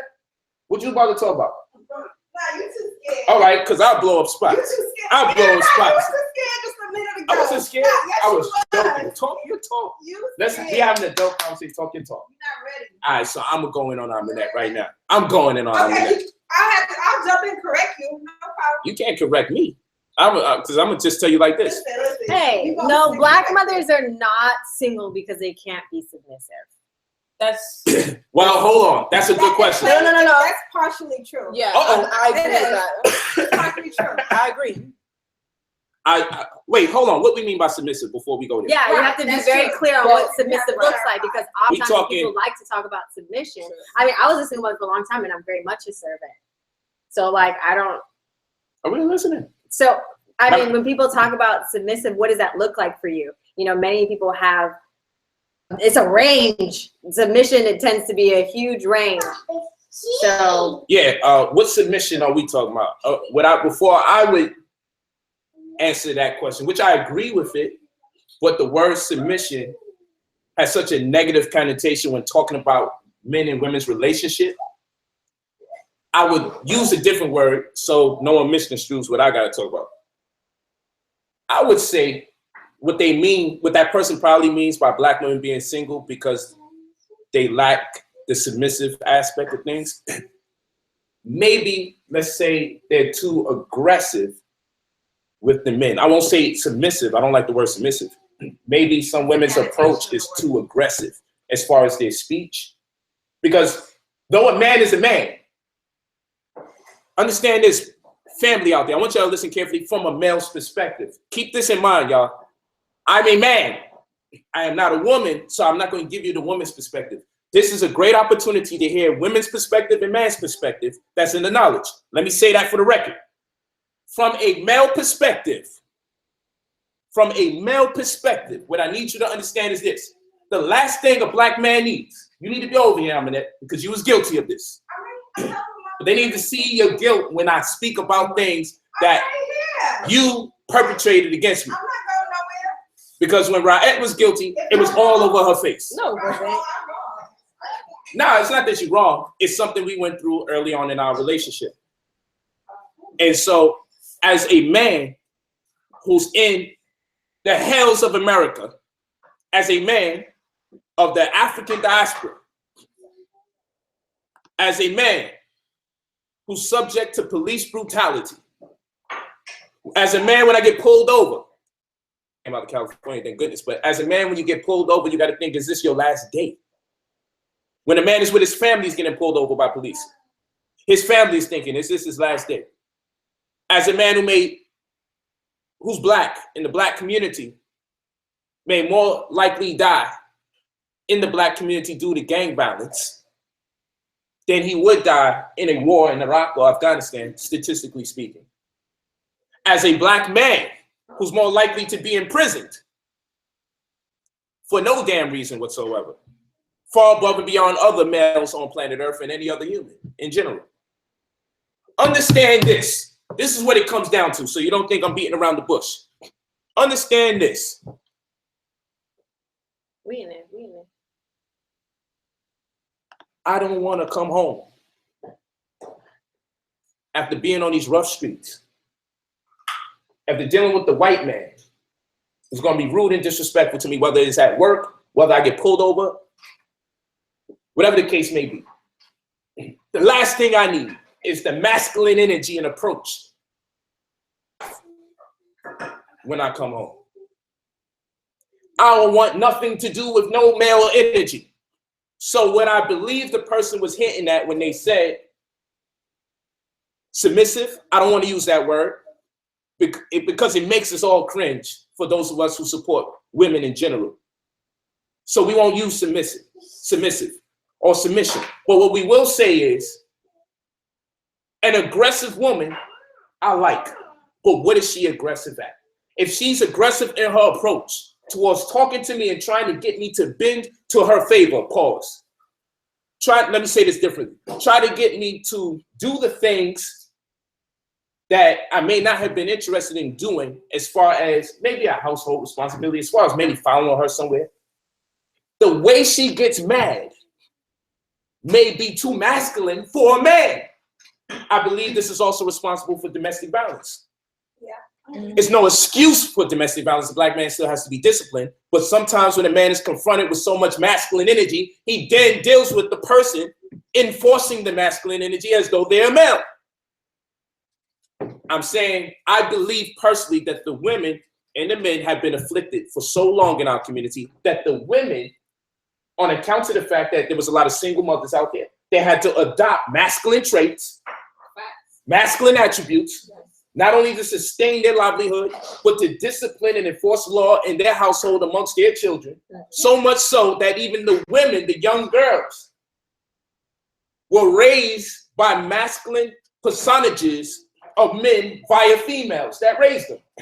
And in turn, it has become culture for women and children of broken family households to be raised by women who had to adopt masculine traits and attributes to sustain the house and sustain her environment and sustain her own livelihood in general. So much so that it's destroying her relationships now when she has to engage a man. She might even try to discipline her damn man. Sure. Yeah, that makes sense. It even goes for daughters who are missing their fathers.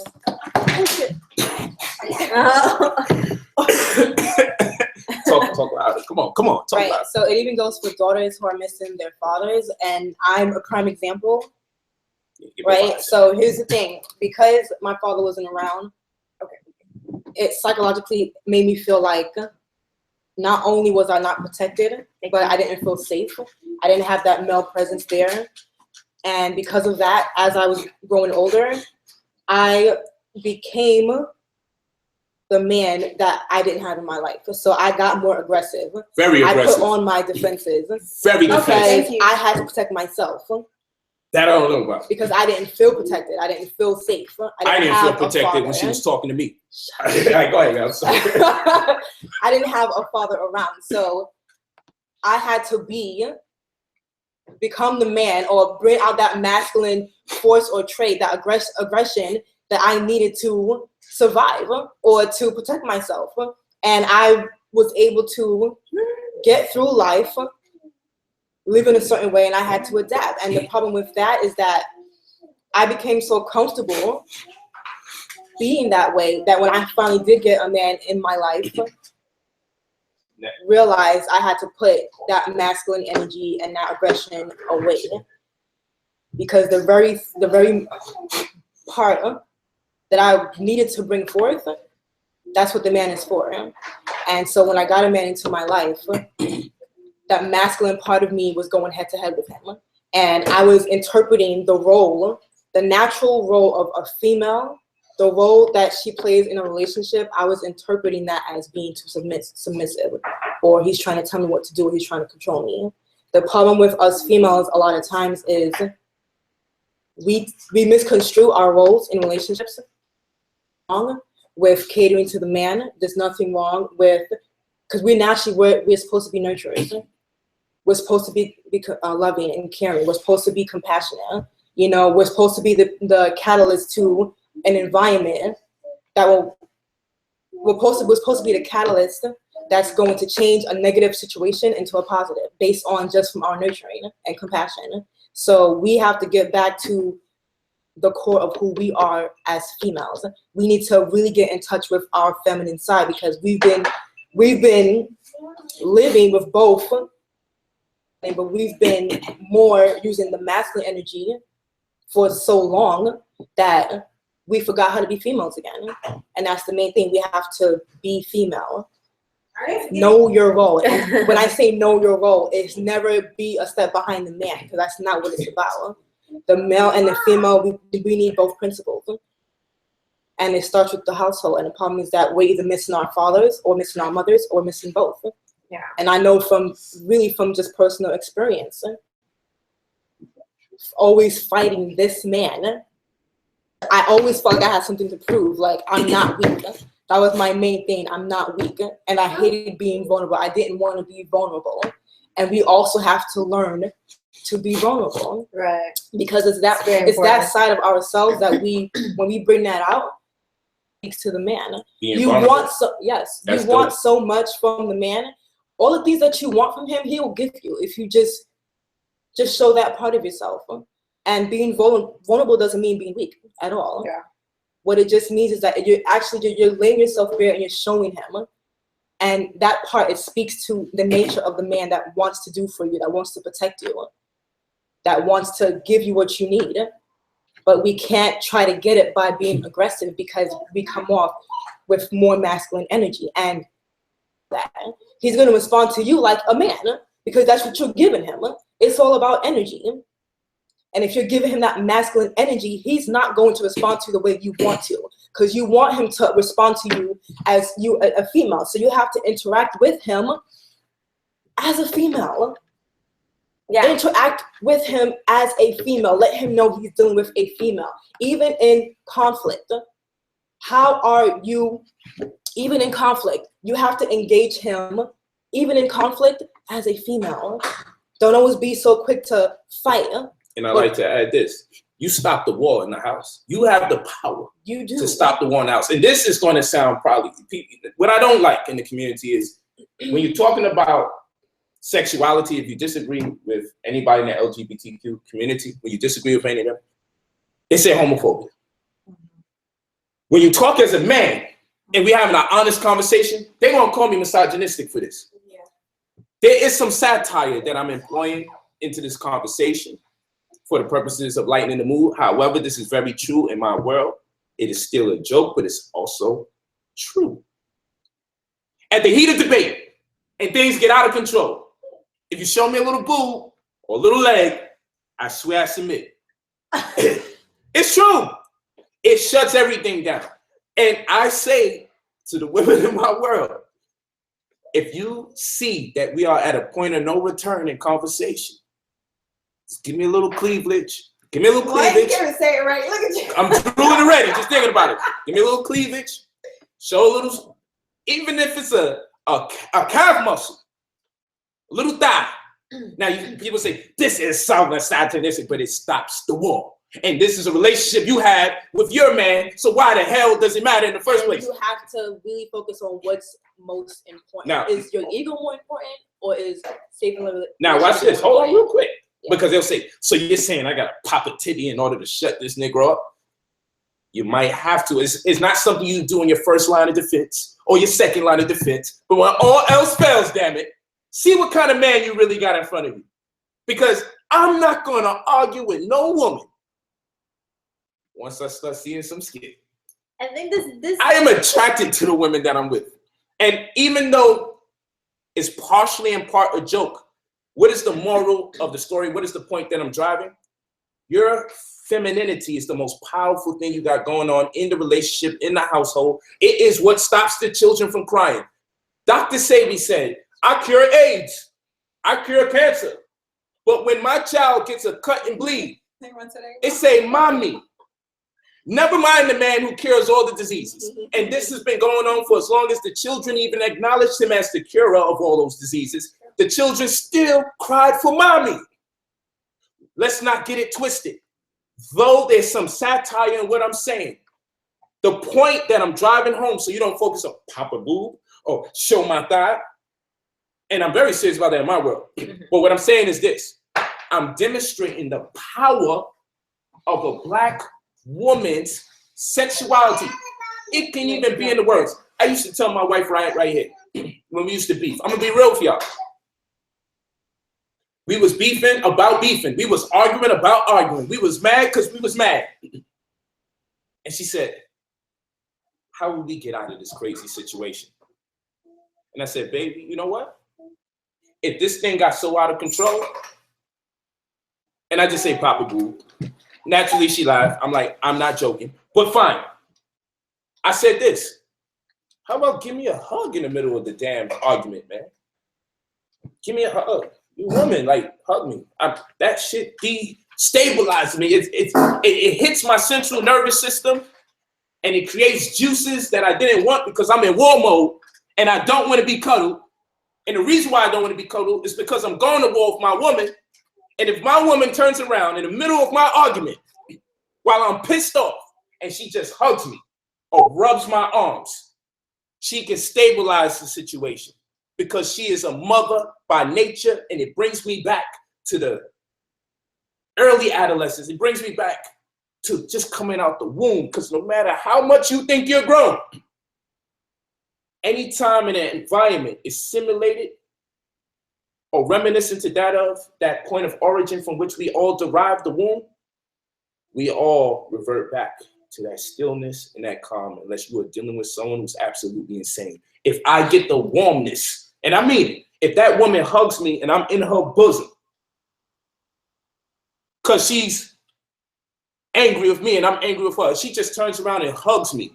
I tell you, if you do that to your man you arguing with in the middle of a heated debate, you stop yelling and screaming and you use your true strength. Our strength is in the yelling and screaming. That's the man's strength. The woman's strength is in the love that she could disseminate in a room just through her look, through her smile, through her touch. That is her strength. She can shut down wars in the house just through the feminine voice. She shouldn't have to yell or scream to change the tides of the arguments or the energies in her house. If she tapped into her true power as a Black woman, I swear to you, you will say to yourself, a year or two later, I've been hustling ass backwards trying to yell at this man. All I had to do was give him a hug and reset conversation. Give him a kiss on the cheek, reset conversation. Show a little leg, depending on, now that's the kind of aggression I'm looking for. Show a little leg, twerk a little bit. You know, whatever it is, do what you gotta do, get in that field, soldier, and shut that damn argument down. You don't need to be yelling and screaming with the person you actually love. Now, some are gonna say this is misogyny. Why do I gotta do this, that, and the third? Because you was built with the feminine energy. You was built with the incredible thighs, the incredible breasts, the incredible legs. Use it. That's your cheat code. And no, you're not just exclusive to your body parts. No, you're not. However, there are huge assets when dealing with a man that you are in a relationship with, that you contend, that you love. This is different. I'm not telling you when you got an argument with people in the streets, but even in the streets, when there's some negativity going on, as a Black woman, you have the power and the ability just through your vocals, just through the sincerity in your face and the depth in your eyes. If you really make eye contact with a Black man and you speak to him from the spirit and abode of a true woman that's in her right mind, he will come back to his senses. I've seen it done so much times. I'm not lying to you. Women have the power to put the house back in order when everybody else is crazy. Doesn't matter what age they are.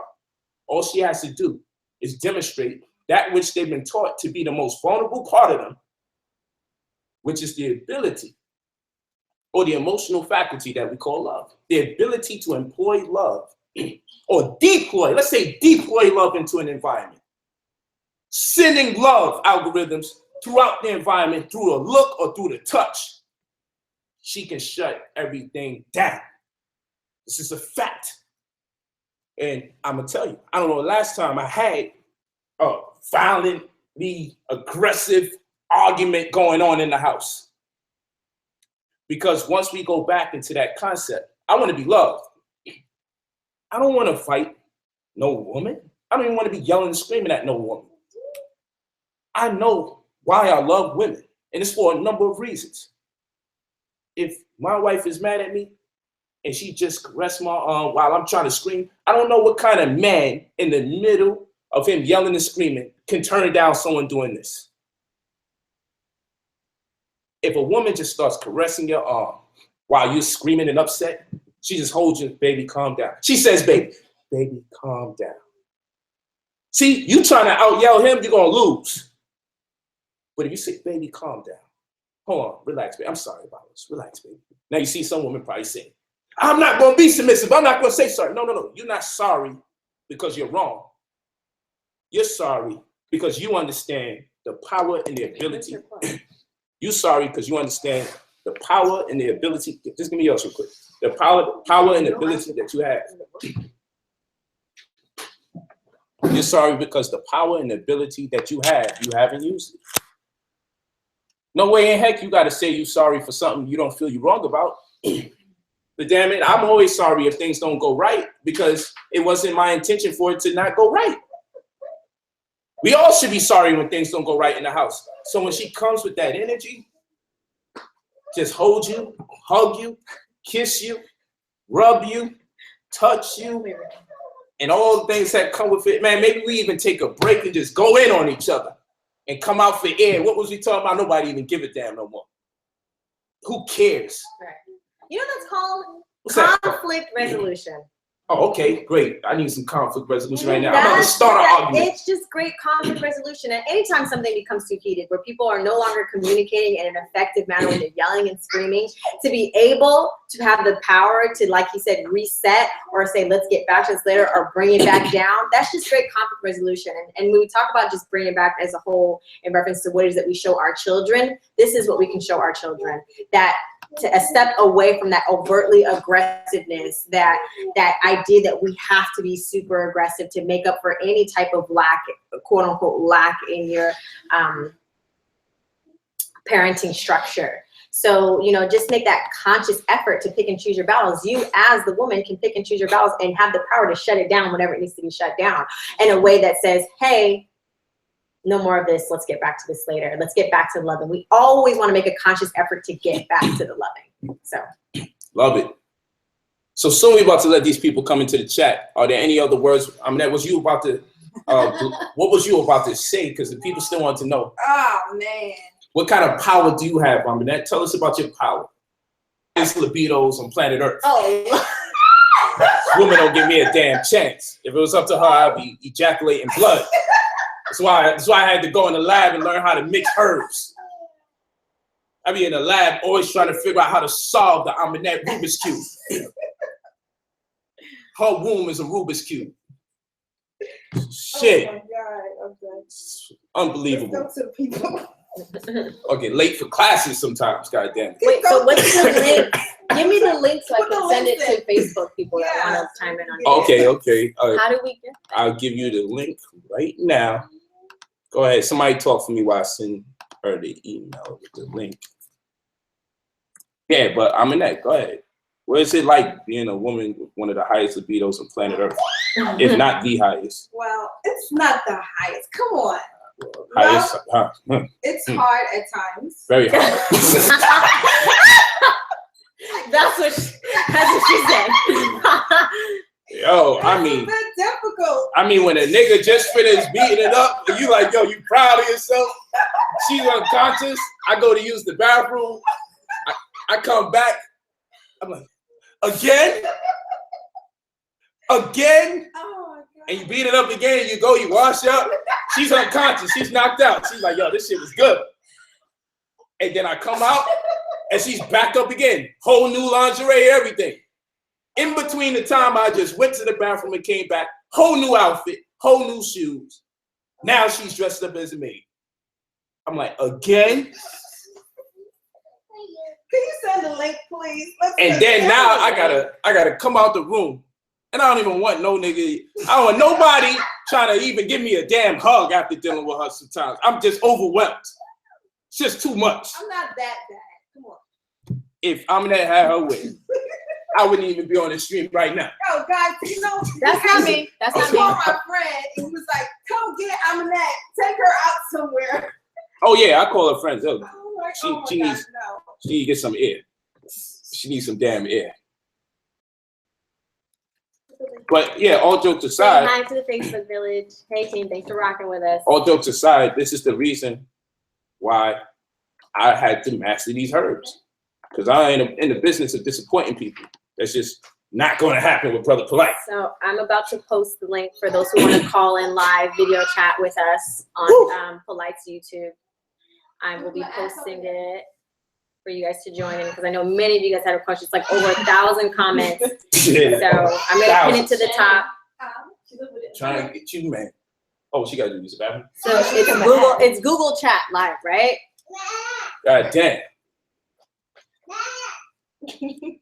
Brad's face was priceless, laughing my ass off. What kind of faces have you been making? All right, stay making priceless faces. Okay, so I'm about to throw the link up in the chat too. Make sure you put your thing on mute. I hope you sent this to me, right? I sent you the right link. Okay. No, I sent you the exact right link. no, just do ABC. So I just sent the It's chat on ABC. link. When you come in, You can sit in here. put your mechanism on mute. We're gonna go in tonight. I'll give you Booby later. Okay. We're gonna go in tonight. We're having some fun, but yeah. You want me to breastfeed in front of all these people? So you know the brothers that's out there talking about you want to be polygynous. Y'all better be careful what the heck you asking for, Mm-hmm. because if these women are, if there's more than one, put it on mute. If there's more than one female in there, if there's just two women with pretty decent libidos or sexual drive, your ass is grass. More than one female in there. Everybody knew. Why I gotta do this, man? Come on, family. Put stuff on mute when you come in. Put it on mute. Put it on mute, Black. There you go. Thanks, Black. We letting it roll in. It's about to be on. This is the fun part of the show. Yeah. So you see, they thought I gave a damn about health. I ain't give a damn about no health. I had to make sure I could black power. Health was just a side effect. I can't come in this house disappointing people left and right. Because after a great episode, everybody else, the shop is shut down. I'm sorry. I'll see you in 48 hours. I can't be in that situation. So I gotta work real hard. No pun intended. Get these herbs on. I be in there like a lab. After messing around with Aminette ass, man, I had to put on a white lab coat, hit these chemistry books. I damn near went back to school if I didn't find my situation. I was about to go back into school and figure this thing out. Oh yeah. Yeah, my joint on crutches one day. I ain't gonna lie to you. My joint was on crutches. Stop, please.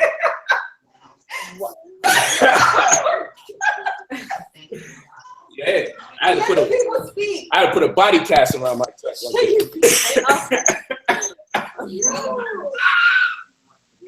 Alright, I'm sorry.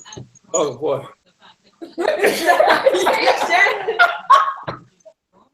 It's so funny, man. No, you did not. always tell the stories. Where is this coming from? She always hit me too. All right.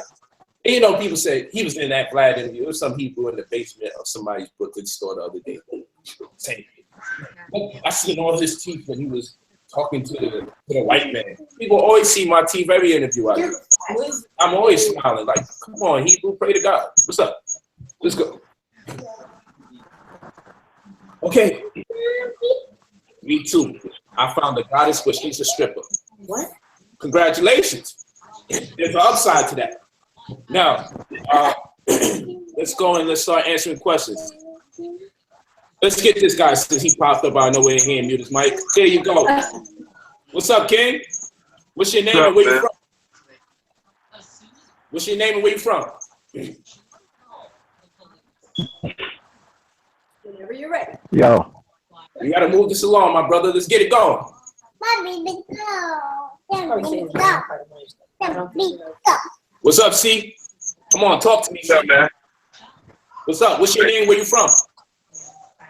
Yeah. Huh? What's your name, C? Talking to me? Yo, what's up, man? It's Cliff, man. I'm calling from Brooklyn.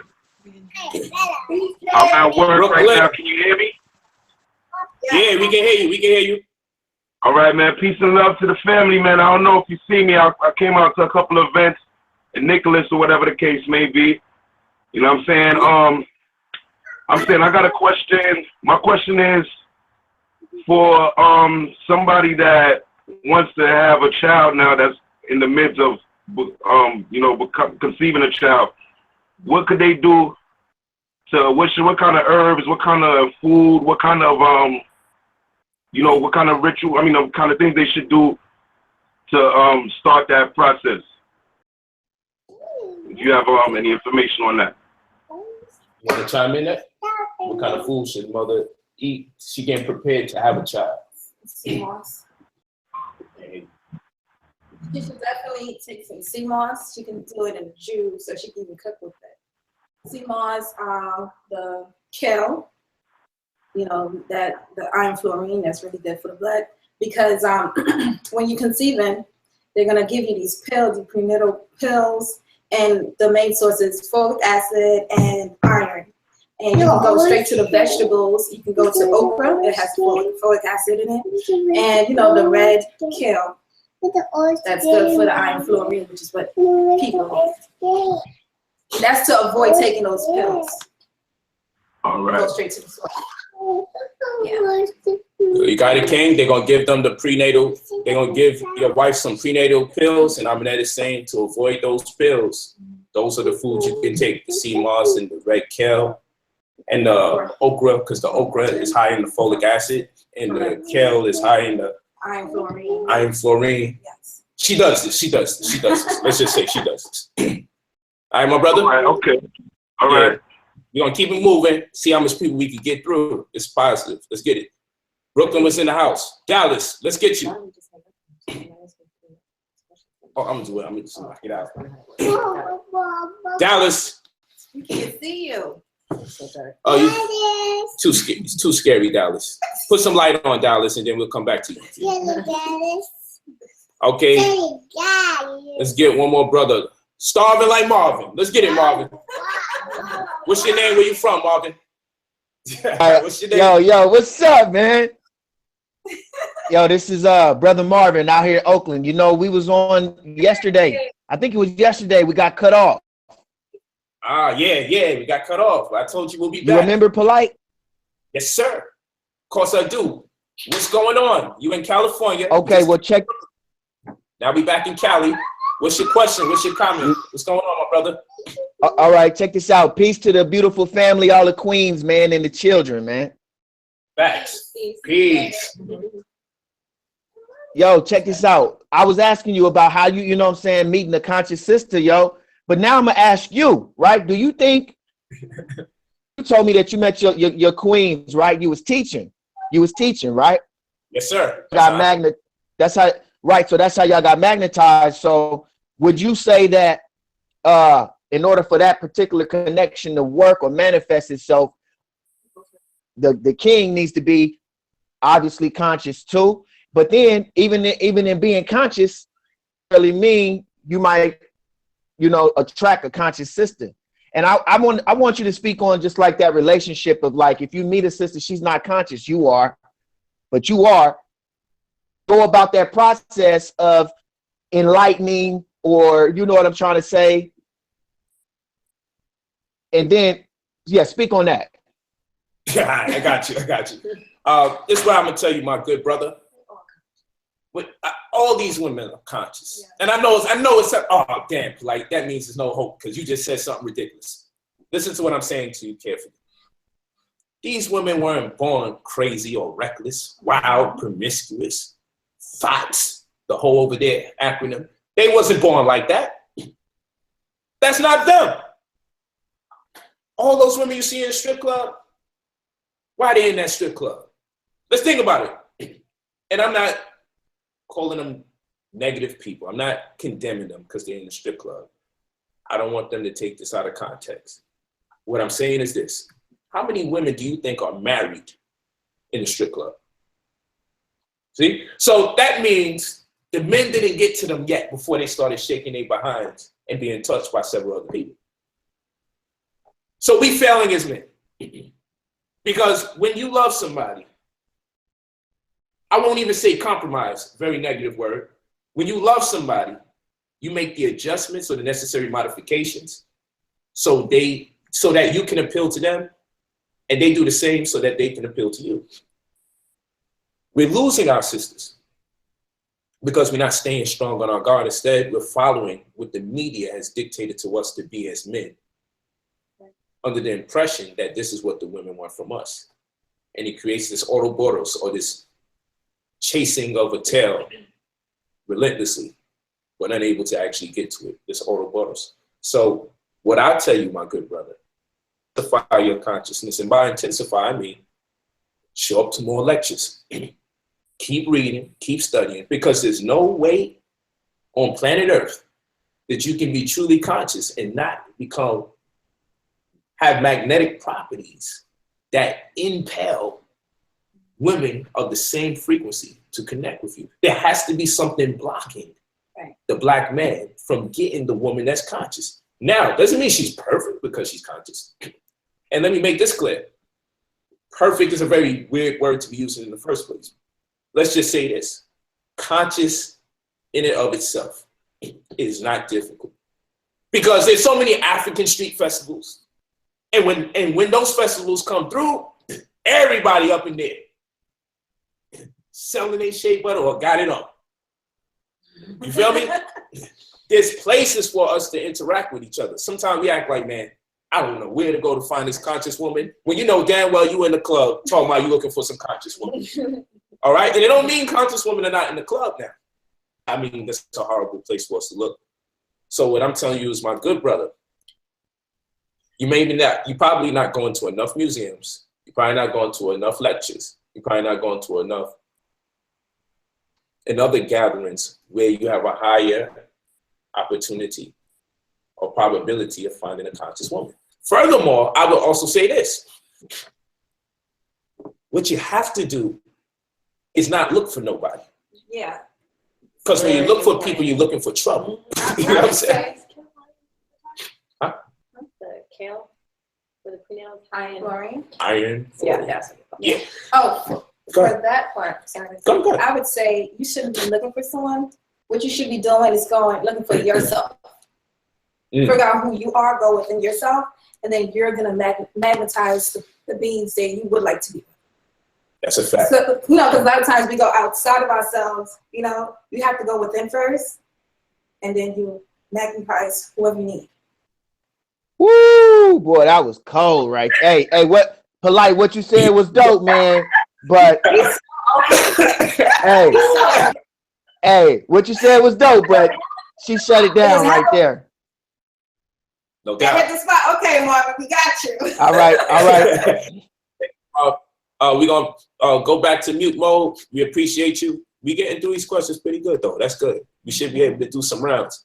I'm going to get one more brother, and then we're going to bring the sisters in. Brother Omar. King Etta. Come on, Brother Omar. Tadu, man, what's up, bro?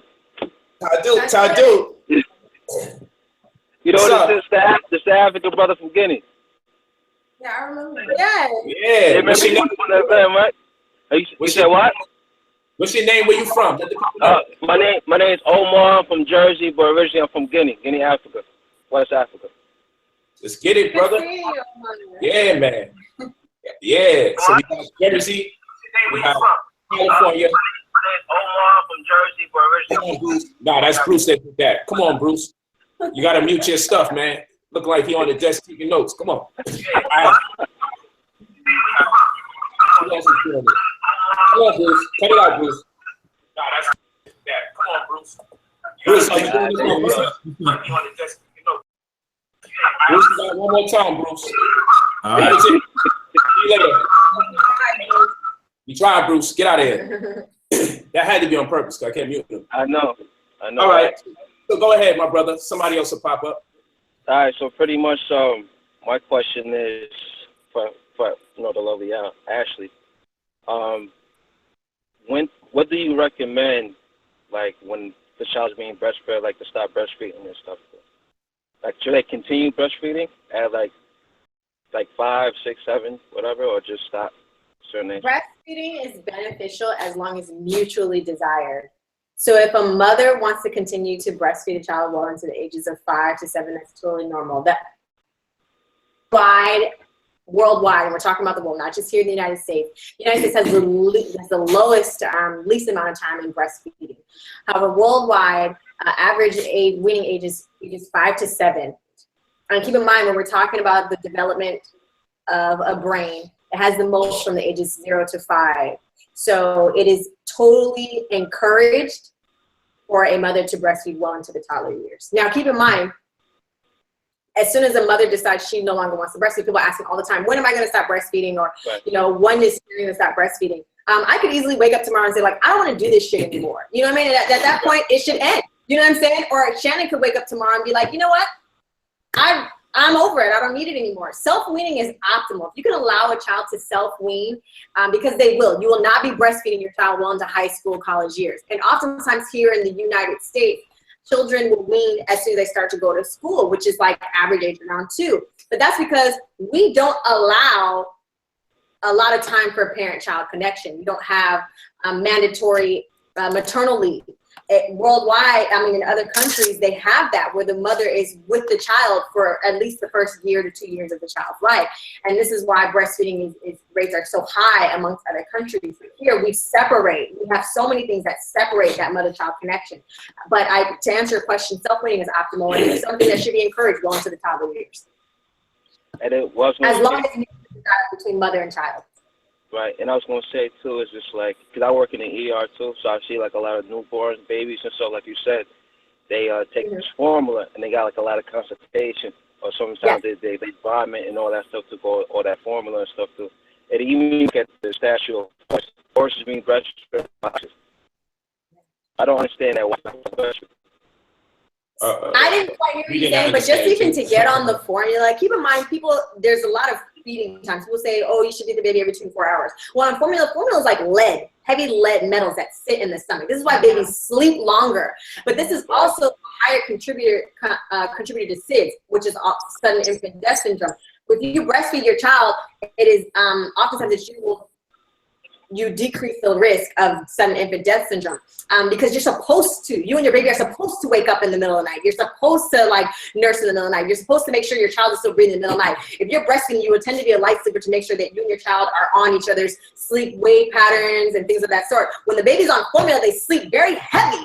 It's like this narcotic that sits in their stomach, which is ultimately the higher risk of diabetes, the higher risk of cancers, the higher risk of sudden infant death syndrome. It just separates. Everything just starts to fall apart when the baby's just hours on end and disrupts the natural way of the digestive system. Right, that's facts. All right, my brother, we're gonna keep it moving to get as much as people involved with this conversation as possible. You can keep it on mute until we do the second wave of people. No doubt.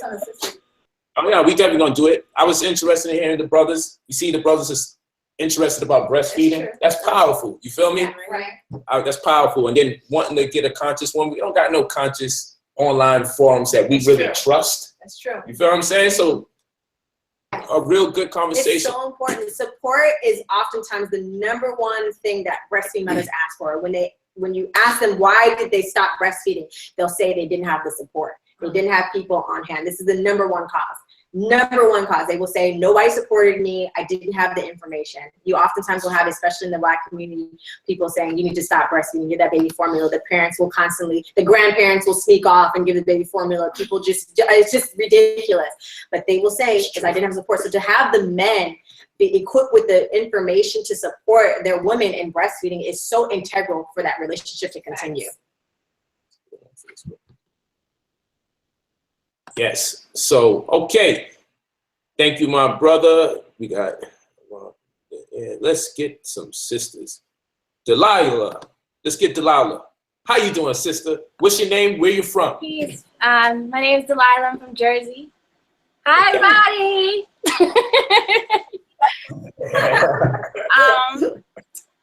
I wanted to go into two things, but first was the aggression that women give to men. And how it's such a big issue in our community. And it has a lot to do with us coming in single parent households, as you said before. How, like right now, my family, I have a lot of nieces. And they are very angry and aggressive. And I'm trying to figure out a way to positively impact them, knowing that they're going back into the same environment. So I just wanted to ask you what you think is a good idea. Right. First and foremost, what part of New Jersey are you in? Hackensack. Because some nigga out there thinks it makes a difference at this particular point.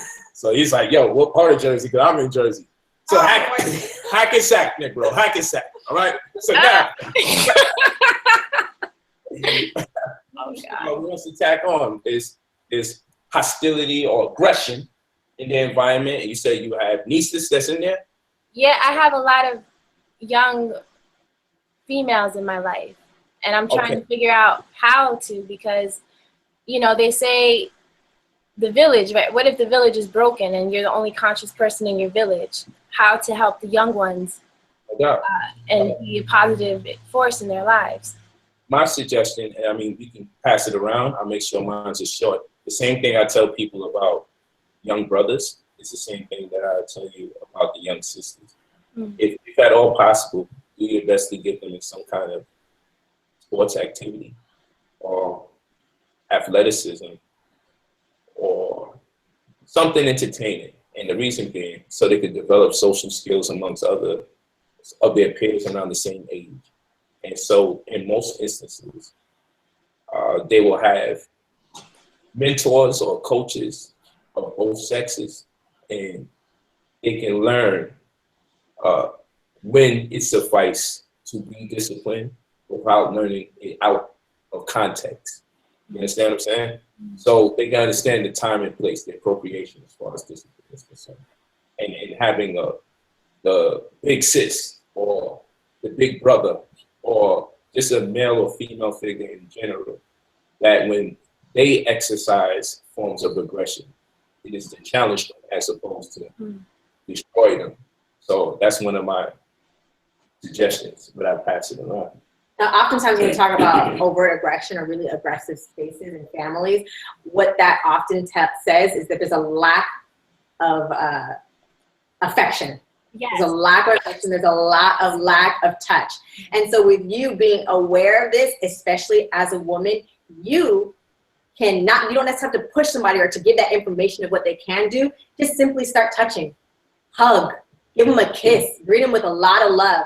And that's ultimately what I've been able to do through my village and my community, which many of us are single mothers, are coming from generations of single parenting. is that they just see me touch and love and kiss so much that they tend to practice that. Even when you're talking about youngers, they're just looking, how should I do these? So you be that balance and you be that positive, nurturing, feminine energy who's aware that says, you know what, I haven't hugged you today. There's a lot of power in touch. And so if we start to touch in a way that is of service, because ultimately they're desiring that touch. So you want to touch in a way that is a servicing, not because you want to, but because you want to give to them. And when you give to them, you start to release those feel-good hormones that once again bring on the gentleness, bring on the patience, and decrease that aggression. So lots of touch, loving affirmations, kisses on the cheek, playing in the hair. Do the simple grooming things that us as mammals who desire one another and that humanity, you can start to become that foothold, that stronghold, that pillar of just an abundance of love and affection in which they felt that they didn't have, to balance out and show them something different. Be the example, not necessarily that you have to push, just be the example. The other thing was, and thank you for that, I am definitely that nurturing force for them, but the only thing that kills my soul is that I have to bring them back into that same environment time and time again, you know, and so they feel conflicted in the two worlds that they're in constantly. It'll be the seeds. You're planting the seeds, and every time you see them, you're just watering. True. And then it'll continue to grow. True. So do not focus on what it is that is reality. What you just do what you can. So they go back home, but they have that sacred space with you. And ultimately they'll continue to grow and desire more of that. And they'll either start to create it around themselves, or they'll continue to go to you for it, and then, or others who show that, and then they'll become that. And so we just want to keep pushing emphasis on knowing that you can create your reality. And so as you nurture them, affirm with them that they can also start to become into these things. Thank you. Love. No doubt, no doubt. Let's move to another. Thank you. You're welcome, sister. Welcome, we love your spirit. Thank you, sister. Steve. Okay, let's get Ash. You're on, sister. What's your name? Where you from? Yep. Hi, See you my name is Ashley. Hi. Hi, Ashley. Hey, I'm originally from Brooklyn, New York, but I stay in Atlanta, Georgia now. Right. And my question is kind of to piggyback a little bit with Delilah. I would also kind of advise her to, because I'm in the same predicament with a niece, and I noticed that when I go to like women's ceremonies, like full moons or whatever type of, conscious events that's going on, I'll take her along. And it kind of, even though she's going to the same environment, like she's been coming out of it, like, like Ashley said, you're watering her, you planted the seed, you're watering her, so, or these girls, so they'll eventually come out of it. With that, my concern is with our women, period. With me and my husband, we discussed for many years getting into polygamy. When we decided to do so, and we decided to kind of, get to know some women, I noticed that a lot of our women are very much aggressive with each other. We don't know how to love on one another. We don't understand that we kind of set the mood in the household. Like, we run the household. That's kind of like our roles. I don't know. I guess I don't like to say roles because people get offended when you place gender roles or whatever. But within our household, the woman runs the house. That's what we do.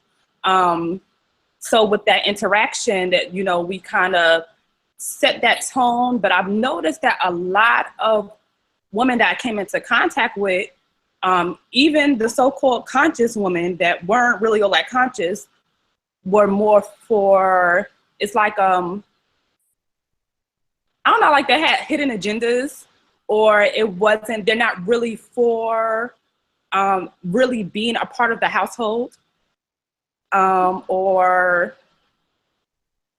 kind of acting like they want to be a part of the household when they really don't. It's more of, I don't know, more like a sexual thing or a sexual gratification more than anything. And I was kind of like even wondering if any of the queens have ever thought about kind of like doing like a woman's group, or kind of like or have any of you guys ever talked to a group of women about these things?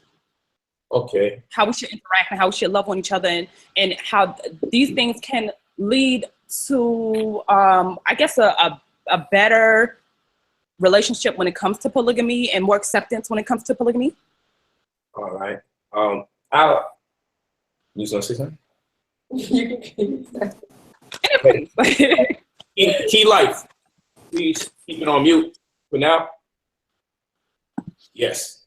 So this is what I like to say.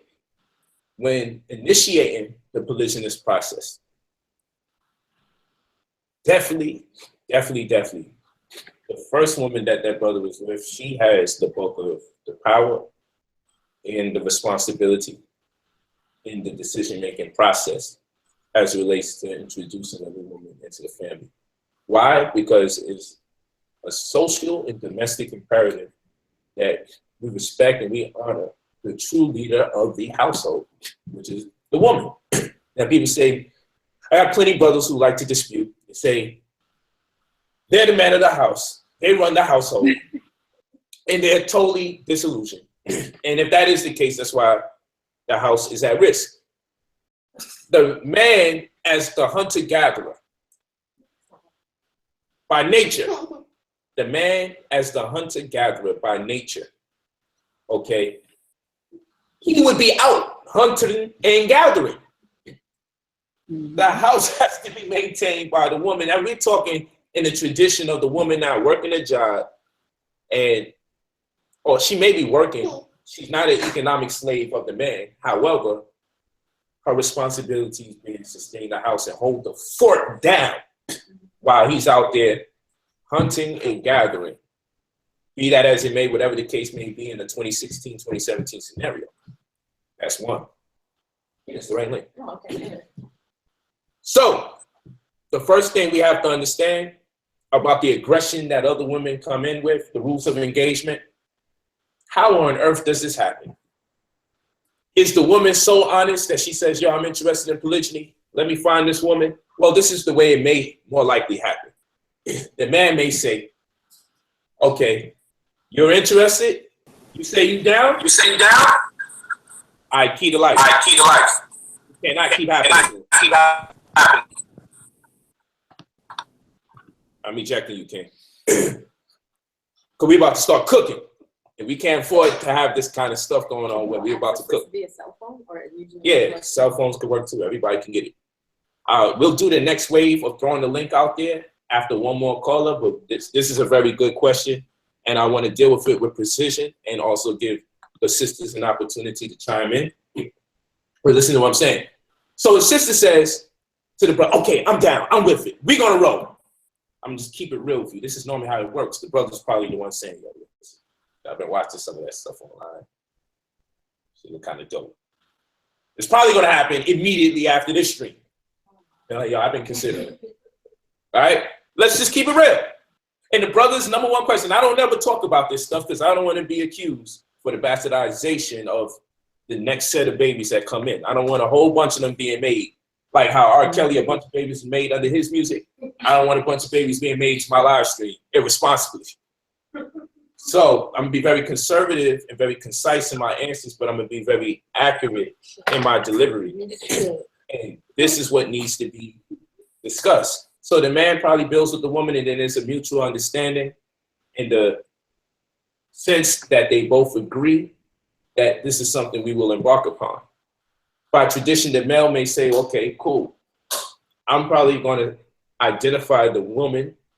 I hope it's not women simultaneously, but I'll identify the woman that I'm interested in. And we gotta keep that real, because 0 to 100 real quick. Some men are like, I got the green light, let's get a bunch of women up in here. No, in order for you to have a successful polygynous relationship, you have to have successful monogamous relationships. So if the monogamous relationship, if you're not content with the monogamous relationship, don't even try to do the polygynous relationship, because he will have to replicate the unsuccess that is already the pending monogamous relationship.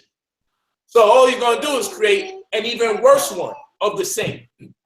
So if a man doesn't have success with his counterpart in monogamy, he can only create something more destructive in the second one. And by more destructive, what I mean is this.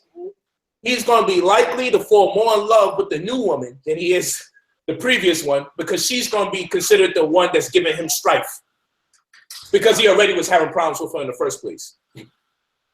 I'm just kicking that real to you. He's going to convince himself the new woman is really the one that's down, but I'm just attached to the first one. This is how it works when we're not in a culture dealing with the psychology of these types of relationships. So I'll say, put it on mute.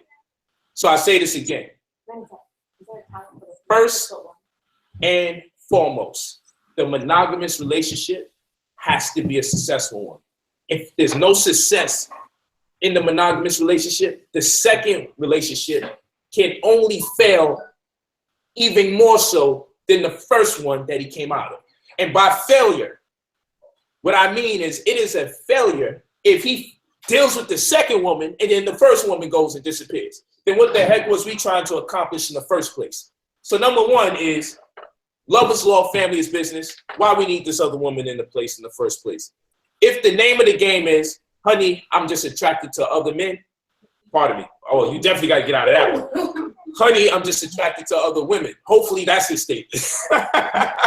But if his statement is, yo, I just love other women, then if that's the case, that's a dangerous conversation, because now we might produce more babies than we could afford. That cannot be it.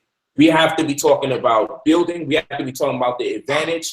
I would presume, let's say we are all in a lower tax bracket, then we have to discuss where does the poverty line stand at. Well, $32,000 a year for a family of four. $32,000 a year for a family of four is considered poverty. Exactly. So what we want to do is see if we can go above the poverty threshold. Idealistically, we want to see if we can wind up in or around 150 grand more a year. Idealistically, what we want to do is at least triple our worth when we double up and we get an additional partner. We want to triple whatever we're doing by the acquisition of one new partner. This is how we got to structure the situation. And now, since we have some kind of game plan and we look at, yo, what am I really earning 1 year to the next? The reason why you need to know what are you earning 1 year to the next, because the new woman may have things about her that cost you money. She might have habits, right, that you can't afford. It may be eating habits. It may be, I like to be entertained habits. I like to go to movies. I like to go to restaurants a whole lot more than everybody else. And we don't need the man to suddenly start catering to these new habits that we haven't even acclimated ourselves to. The man and the woman who started with each other first have to discuss how far they're going to go with acclimating this woman to a new system. Now, you may not have an official system in place, and that's all right, but you have to create one before this new woman comes in so she could come into a system. Because she doesn't come into a system. You're dealing with randomnism. You're dealing with spontaneous. That means anything can happen and anything goes, and he may have to say, I got to spend way more time with her right now because I got to get her acclimated.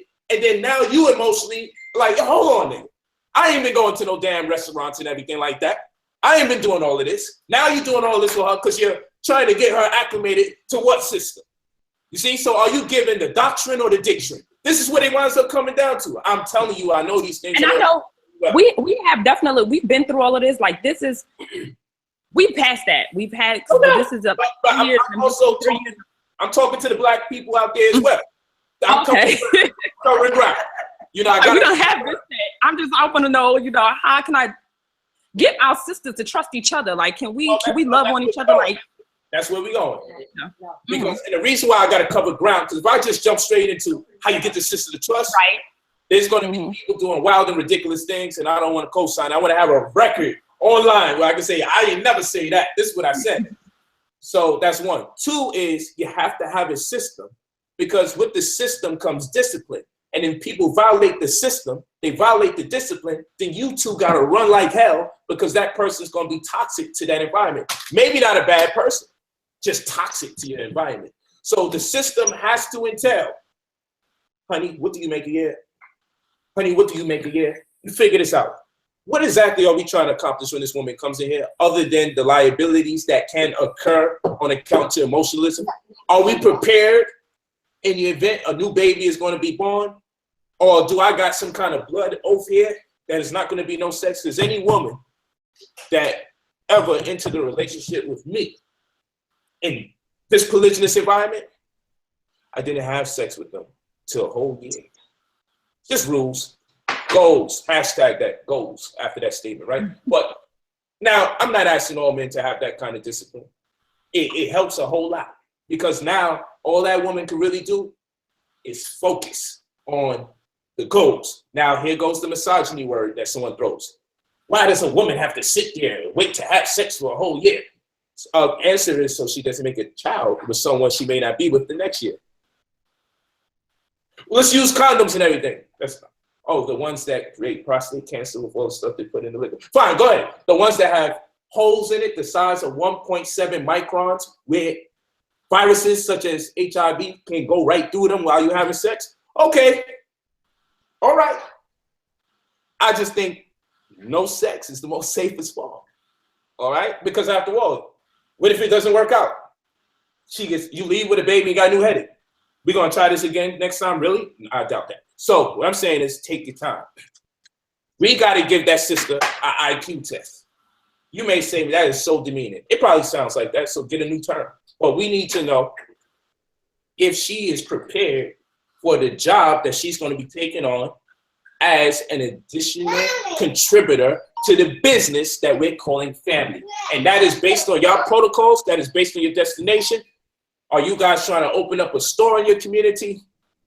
You got to have the goal. Once you got the goal, okay, this is how much money I bring in. Okay, this is how much money I bring in. In my wife's Aminette's position, the goal was to get her off the clock and introduce her to our entrepreneurial world, because we were planning to make a baby. So we needed to understand, and talking to the new woman, who was Raed, what does she want? At that time, I had a bookstore. She could help us run the bookstore. I was like, yo, you don't got to pay no rent. Looking to bring this baby in. So everybody had to we had to figure out all the things everybody was willing to do. It has to be full disclosure. In light of the fact this person won't be doing this person will be doing that. In light of the fact this person will be doing this, that person won't be doing that. In light of the fact we all three are working together, these are the things we have to do. These are the things we will not do. We have to set the rules of engagement. How will we argue with each other? Who's going to sit over here first? Who's going to sit over there second? Why is that important? Because you don't want to go places and feel embarrassed, because first of all, your relationship is abnormal. Homosexuality is more normal than this polygyny. We just got to keep it real. People are more comfortable seeing two men kiss each other, believe it or not, than seeing a man and two cooperating women in any situation. I don't care if this shit is golf, basketball, football, or relationship. People just like, whoa, a black man is in harmony with more than one woman, and that's not his daughter, and that's not his mom, and okay. Because even if he's cooperating with his mother, in some cases, that's weird to people. So, that being the case, you got to figure all those things out that make people uncomfortable from day one. Because you don't want to be walking, and then, hey, two people are there. Who do you hug first? These things may sound like very minuscule tasks, but not knowing who you hug first or the approach towards each other can destroy the relationship from the gate. I remember when I'm on my 4-wife trip. The day that first popped off and it's time to go out to eat, and people don't know where to sit, and then it's like, yo, everyone's looking at us, because you feel like everyone knows you're polygynous and everybody's waiting for the argument to happen when these white folks don't know what the hell is going on. But when you go out, you just feel like the whole world is waiting for this whole thing to go to hell. So who sits where? Oh, when it's time to go to the movies, who's sitting next to the man? Who's sitting next to the man? You see what I'm saying? That little stuff right there can send people home pissed to freak off. I ain't doing this no more. The hell with the mission. Oh, why she always get to sit next to him? And you don't want none of that. Solve it in the house already. This is what we're going to do from this point forward. This is how we're going to roll. This is who's sitting here. This is who's sitting here under these terms, these conditions. You know, and it may sound like, come on, frivolous information, but this is because this is new information to people who don't practice this lifestyle. Those things have to be discussed. That's where the aggression is going to come in. The frustration that there's no system in place that says, you see, this is culture. So if there's no system or no culture in place for when people sit and where do people sit, who's getting hugged first and why they can be hugged first. You see, if there's no thing set, it's going to get a whole lot more aggressive because now there's reason to be jealous and there's reason to be angry. There's reason to feel this isn't fair because we're randomly doing things based on the last time we recollect something else happened. Then someone got to feel the energy of somebody else piercing through someone else's mind like, oh, she's upset with me. Then the other woman's like, oh, she's upset. Then the man's like, why y'all just got to be negative? Why can't everyone just be positive? Easy for you because you're the man. See, this is how this whole thing works. We need to have real conversation before you do anything. 95% of any business is communication, is relationship as far as it being successful, communication. So 95% of the success of a polygynous relationship to stop the aggression or stop the hostility is going to be based in communication. And if the male, this is where his role is the strongest. He has to be an excellent communicator. He can't get so flustered. Because there's going to be times where two women are mad at you at the same time. And they're going to be going in. When you want unity, but you don't want no damn unity when they both agree that you are effed up. That's the worst unity in a polygynous household. When everybody's like, yeah, brother, yeah. When that's going on, you're like, oh my, what the hell did I sign up for? And you can't get out. They won't let you out. They'll box you because now they feel good actually being united. That's how horrible this thing gets. So communication has to be real. Patience has to be real. You have to be able to be in a hot seat. You can't just be the man and think that you're just going to tell everybody what to do. We have family meetings. We don't need slander either. So the women cannot be talking to each other trying to slander this man. Keep it 100 because first wife, you're going to get in a conversation with new wife, going against him, and then new wife is going to tell the husband, and then the husband's going to feel betrayed by you. Like, look at this nigga. I was around you my whole situation. And she had to come to me and tell me what you got going on. All that kind of nigga shit you don't want. Keep your reservations to yourself until, now there could be a sisterhood, but you don't want slander and backbite. Mm-hmm. Okay, this is boxing. Protect yourself at all times. This is some real stuff here. You know, and I know this is going on for a while. My answer, because I never really talk about these things because the opportunity wasn't there, the maturity wasn't there, the information wasn't there. And then I always wanted to have so many years of experience and comfortability that I would be able to speak with the sisters present and have them back me up so you could say, okay, it's not just him sitting there.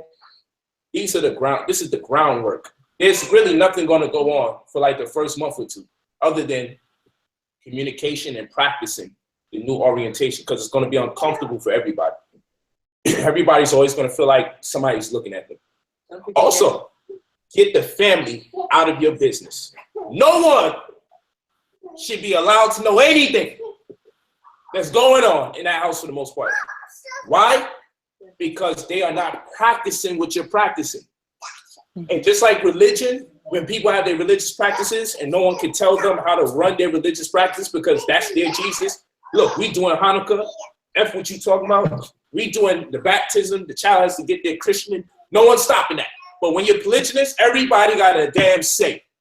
Who's not polygynous? People who can't keep a relationship got a say on what's right and what's wrong, and he ain't got the right to do this, that, and the third. But understand this, never get advice from people who are upset as single people. I'm gonna say that very nicely. Because single people give the most advice. Single upset people give the most advice about what goes on and what shouldn't go on in polygynous relationships.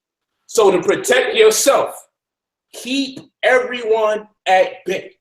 Keep them there where you can see them and keep your answers very short because your relationship can't grow with other people's intervention. It will not grow.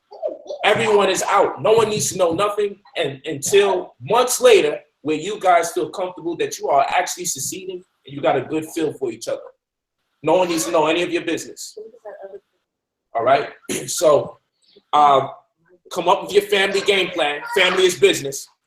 That new woman has to know why she is joining the family, for what purpose, and she has to benefit of her own individual capacity, whether it's her rent is free, whether she got a stake in the business y'all talking about, whether the goal is to get her off the clock.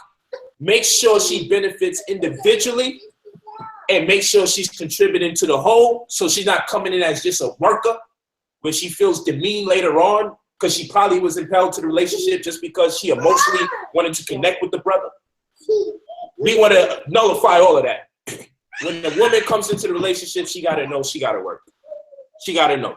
We talking about this from a Black perspective, not the TV show where you see Whitey give every woman a car and everyone a house. And no, their shit is so materialistic, it don't even make sense.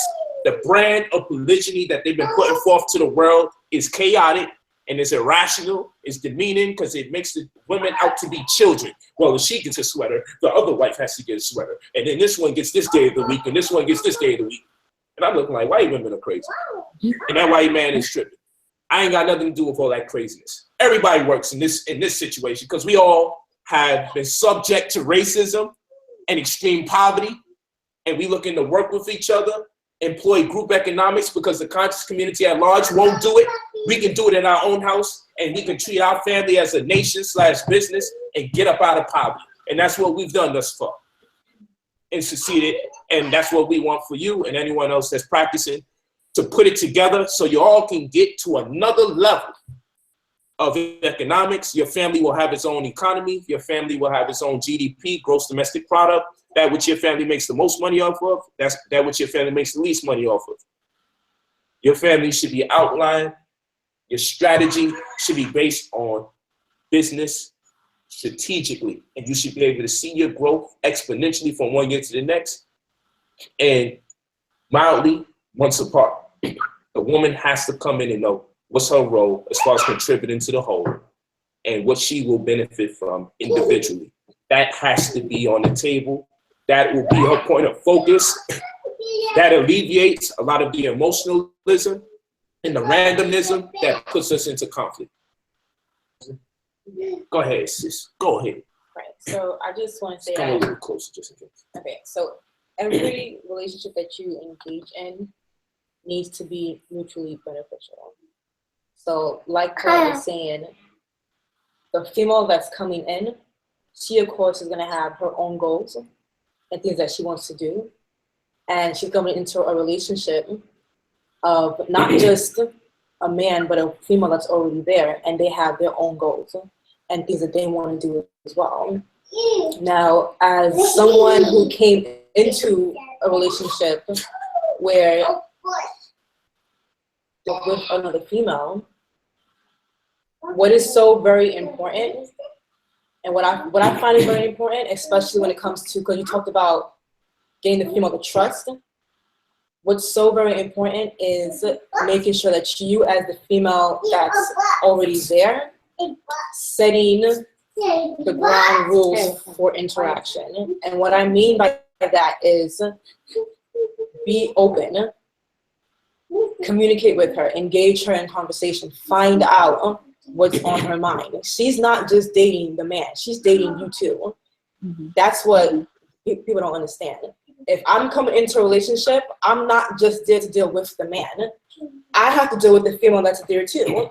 So it's important for me with her. And each relationship it's like a baby. It has to be nurtured. It needs attention. You have to invest in it. When you invest in a relationship, you get return. Return builds trust, and it builds patience and understanding.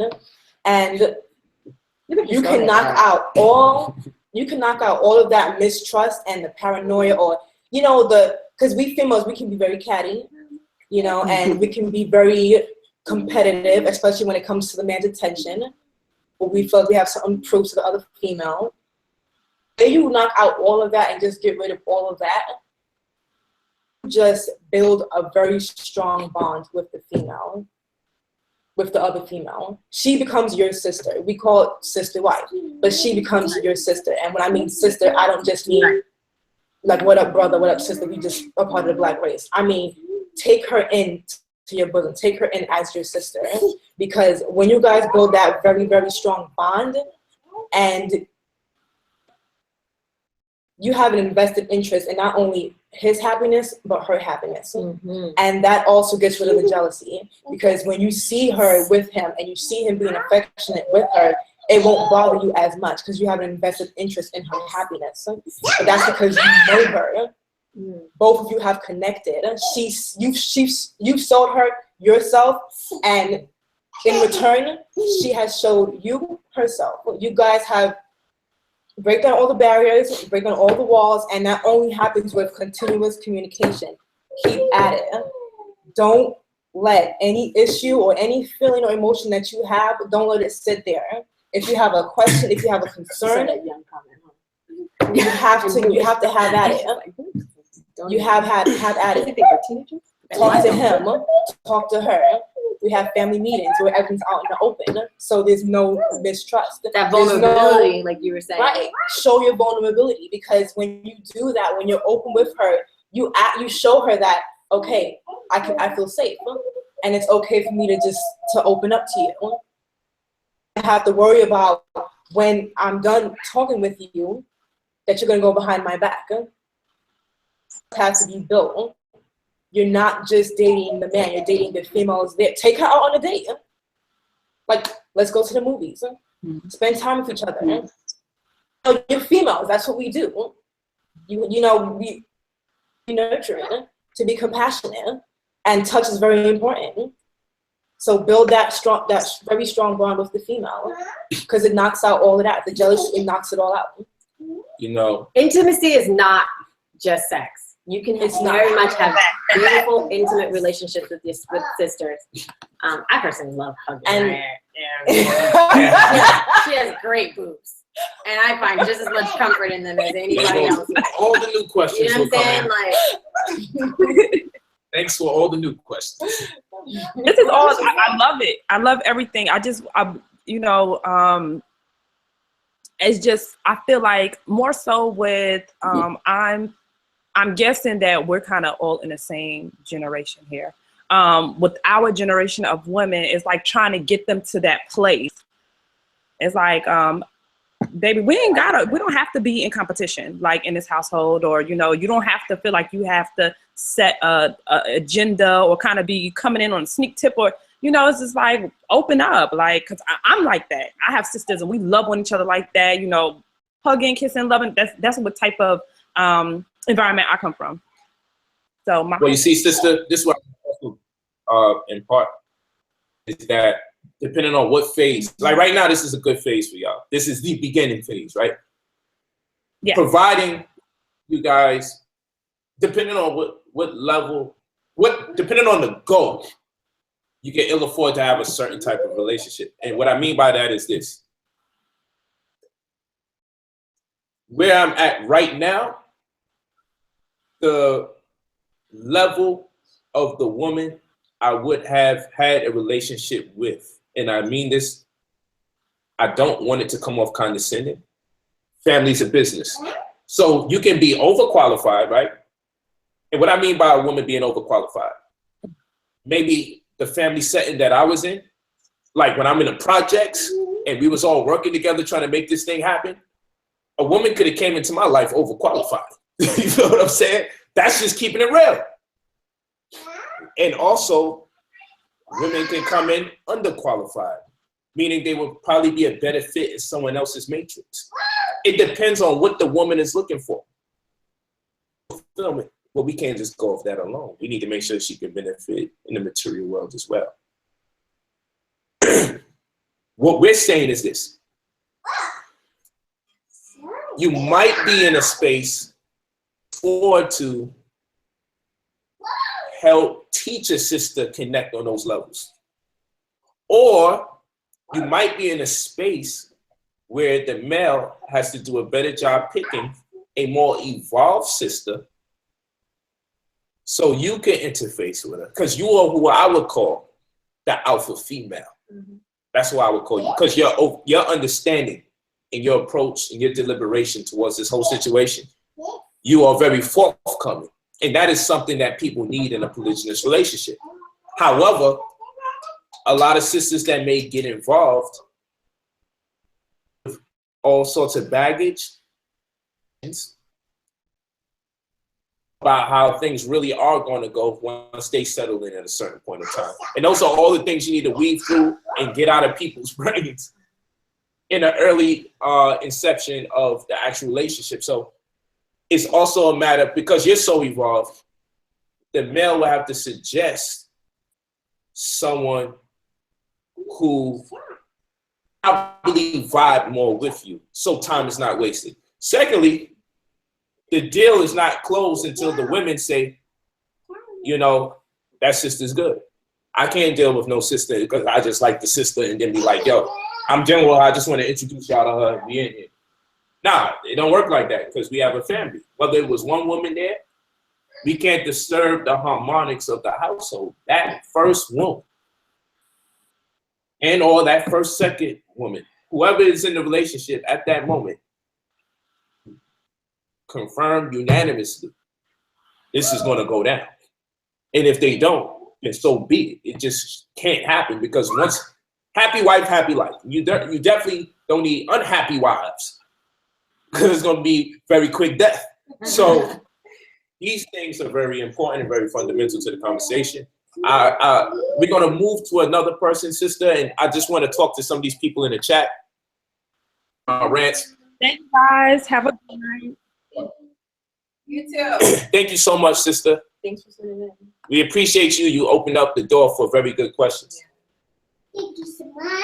Thank you so much. Thank you so much. So, in YouTube world, YouTube land, and someone said, "You're young, easy prey." So I said, "Okay." I mean, thank you. You know, we popping out these babies and keeping this melanin. Melanin on fleek. Now, let's be honest, people. If I was with a bunch of older women, you would have came up with a new idea. You said this Negro's a freak. The titties are sagging, and he's preying on their insecurities, and he's getting these women as the young stallion. Or he's getting some old cougars in there, and he's just trying to play games. So let's just be for real.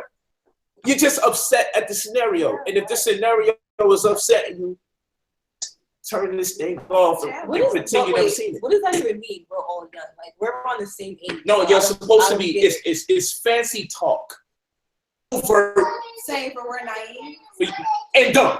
Just let's keep it all the way 100. I picked some dumb women according to these people. Because the younger you are, the dumber you are. And you have no idea what's going on. You're insecure. You don't know about the world. You know what I'm saying? You have no foundation whatsoever. Never mind the fact that I've been with you for 18 years and our daughter's 10 years old. Never mind the fact this woman teaches. I mean, if you watch the first 40 minutes of this stream, I think she's intelligent enough to understand if she wants to be sitting here, like her decision making is like out of this world. I'm pretty sure the people making those kind of comments wouldn't even be able to hang with her in an intelligent conversation just about life. Okay? And then never mind the fact that I've been with her for over 11 years now. I think people forget how young you are. They think that you're old. I know. Been with Rad for 11 years now. I'm net for 18 years. 18. You should be able to say between the years just with them two. In experience, we wouldn't even be able to sit here with another female if we was dysfunctional or naive and as slow and stupid as people are trying to purport. All right? The amount of years put in just with my first two wives, my first wife into polygyny. Difficult right now to deal with anybody or anything right now. But these women are vets. Too much. She's a veteran. Just a little bit. She knows the game. So just like I'm telling you how this thing works in and out, she can just sit here and she can see, a woman a mile away and understand what level she's on. And if it's a waste of time based on the level that we on. Some women may suffice to deal with if this was 10 years ago, 7 years ago. Right now, we on a level with, like, you know what? If a woman came into this relationship, her resume would have to be like on a whole nother level because of the level we on, because we don't have the time to try to get into being conscious. And that's where the issues come in a lot of times in a relationship. Convert the woman into consciousness while she's being brought into the family household. Do that. Maybe you don't want to try to convert the woman into, right, a midst of your relationship with a woman who's already conscious. That may cause conflict, and your wife has to be willing to educate her, which then creates a weird type of relationship between the new sister that's coming in, because now the relationship is not at equal footing. It's not really eye to eye. It can create insecurities in the new sister that's coming in. You want that new sister to come in on a level without disrespect. Not that they're on the same level, not that they're the same people. Okay, so those were some things to discuss, but I just saw the word pray, and it certainly wasn't P-R-A-Y. And when I saw pray, I'm like, wow, that's very disrespectful. And give the sister some credit just because they may have a different perspective of the world. Y'all polygyny phobia. Y'all have polygyny phobia. We have creative phobia because, you know, the LGBTQ, they use phobia for instances like this. You guys have a polygyny phobia, okay? When it comes to these scenarios, I'm gonna create a word, damn it, and I'm gonna make it popular because we gotta start fighting for polygyny rights in America. I mean, you see, I would have fought for it, and people ask me that, why you don't fight for polygynous rights to marry? I don't want to marry under their law. I don't want to marry under their God. We have our own contracts amongst each other, our own dowry, and our own obligations amongst each other. We can go out our way and put a ring on a woman's finger, or we can give her a house. See, Negroes got no business paying all that money for a ring. Give your woman a house, and in the event y'all break up, she can keep the house. How about that one? What the hell are you doing buying a ring in America as a black man for a black woman? Just to show off. Get her some land that has some equity that she can sell in the event y'all break up. Do something. Don't buy no damn ring. Stop this BS. You're not in a position to just buy jewelry, and if you break up, that's it. And it devalues after it goes on her finger.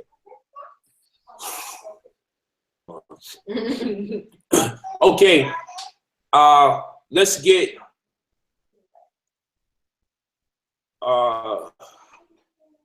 Black in the building, and then I'm going to eject the forum and get a whole new set of people. Black, can you show me?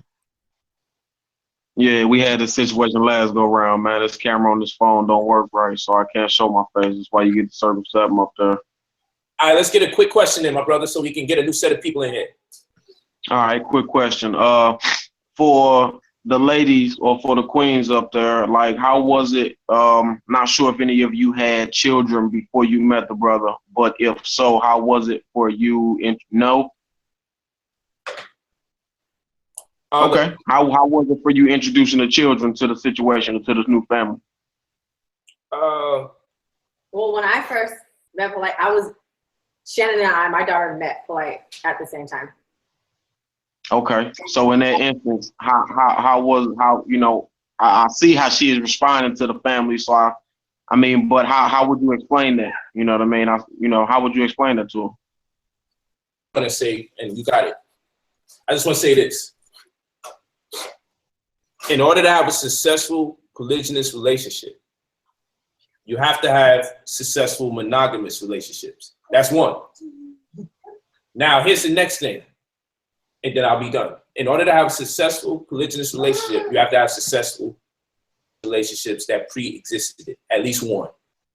Two is, I never recommend that you get 2 or 3 women at one time. Having said that, if the model is to make sure you had success in a monogamous relationship before you embark upon a successful polygynous relationship, now all one has to do is say, how does one introduce a child in a monogamous relationship?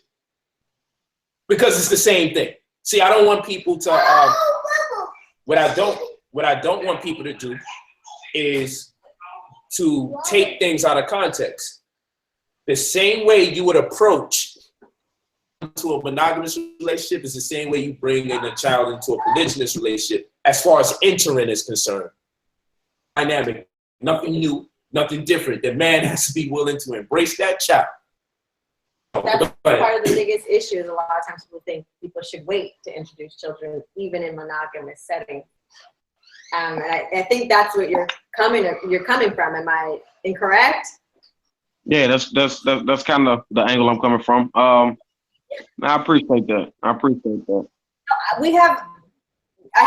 find that to be very counterproductive in reference of how we're believing that children should be introduced at a later time, or that they should come into play later. Keep in mind, if we're talking about building unity and having a child be a part of this setting, I don't think at any point in time should a child be coming sometime down the line introduced into a relationship, especially when that other person, that either paternal figure, is supposed to play that role in that child's life. Now, keep in mind, when we talk about introduction, the issue is that many times, like, what happens if it doesn't work out and the child becomes attached? Attachment is an adult issue that isn't real. You know what I'm saying? That comes from based upon fear, and children really don't have those issues. You can introduce candy and the child's over it. You know what I'm saying? So when you talk about introduction and titles and names, it simply is, hi, this is polite. Everything isn't, oh, I just met you, hi, this is your new dad, or hi, this is your new mom, or this is my boyfriend, this is my girlfriend. It simply is, hello, this is polite. And then you do activities that tend to be family oriented, because keep in mind, you're not just dating that one person and this single entity. If that's what you desire, then of course your children would never come into play. But if you're desiring that balance of these paternal or maternal figures in their life, then do understand that dating with this whole idea that this is going to be you is asinine. That's not the case. You're going to come into a series of relationships in which you have to work on getting time alone with just you and that one other person. And I think everybody needs to be aware of that. And when you introduce the children early hand and understand that, hey, this is how I operate, this is our structure, then you will know, you allow it to be clear and aware of whether or not that person works for you and for your children. So all your first dates should be with your children. Let me tell it, like, go have lunch, go meet up at a park, go to a theme park, do an indoor playground where everybody's just hanging out. You'll tend to find that the conversation will be very different. The flow is very open, and at that point, then you can decide whether you want to invest even more time in somebody who understands or does not understand your dynamic. So heavily circled around children. Keep in mind, when we talk about polygyny, it is about, like you said, family is business. So they do have to understand that family is so integral and important. But how we exclude the children when the whole thing is about creating wealth for the children, for the generations to come. Understandable. I appreciate that. So if you don't mind, real quick, another quick question. Sister, what was your name? The first wife. I don't want to identify you as the first wife, but what's your name? Amunette. So, you're breaking up. I'm sorry? Go ahead. Talk now. You good. Oh, okay. I'm just asking, did you find that it was difficult in the beginning? You know what I mean? When another female was brought into the position or to the picture, or was it pre-discussed? I know he was talking about setting up and having family meetings and all things like that. A mutual understanding that it's going to even a thought process.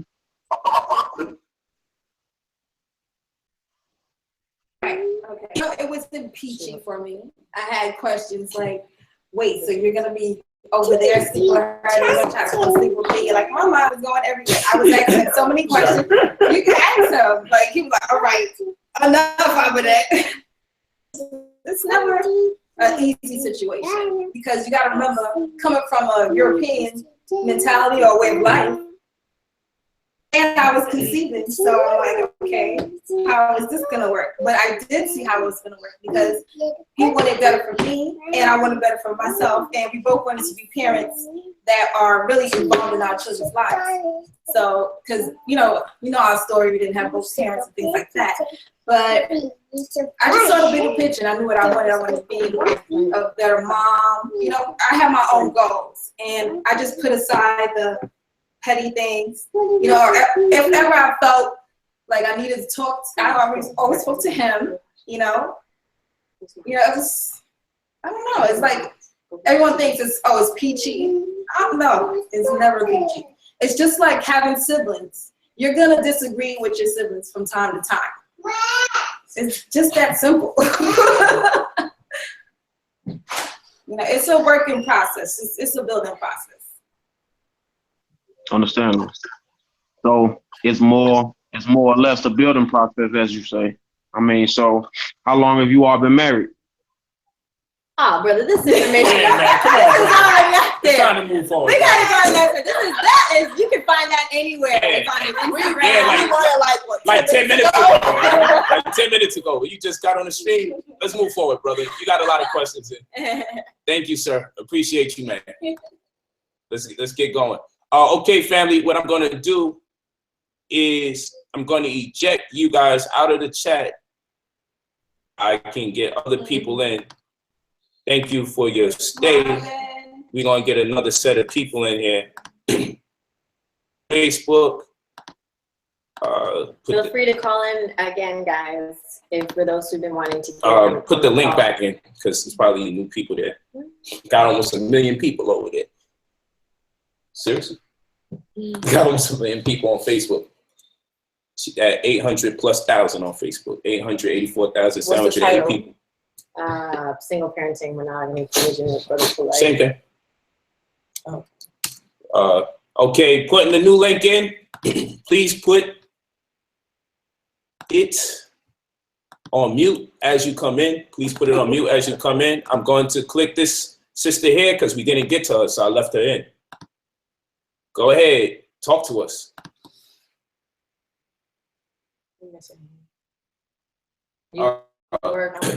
You work with it. We working with you. You work with it. You work with it. I have a quick question. Yes, you can. Is it possible for us to see you? No, my phone won't allow it. I'm on my phone. No problem. Yes, you can. Is it possible for us to see you? Please, hold on. Let me put these people on mute. When you come in here, family, you got to put it on mute.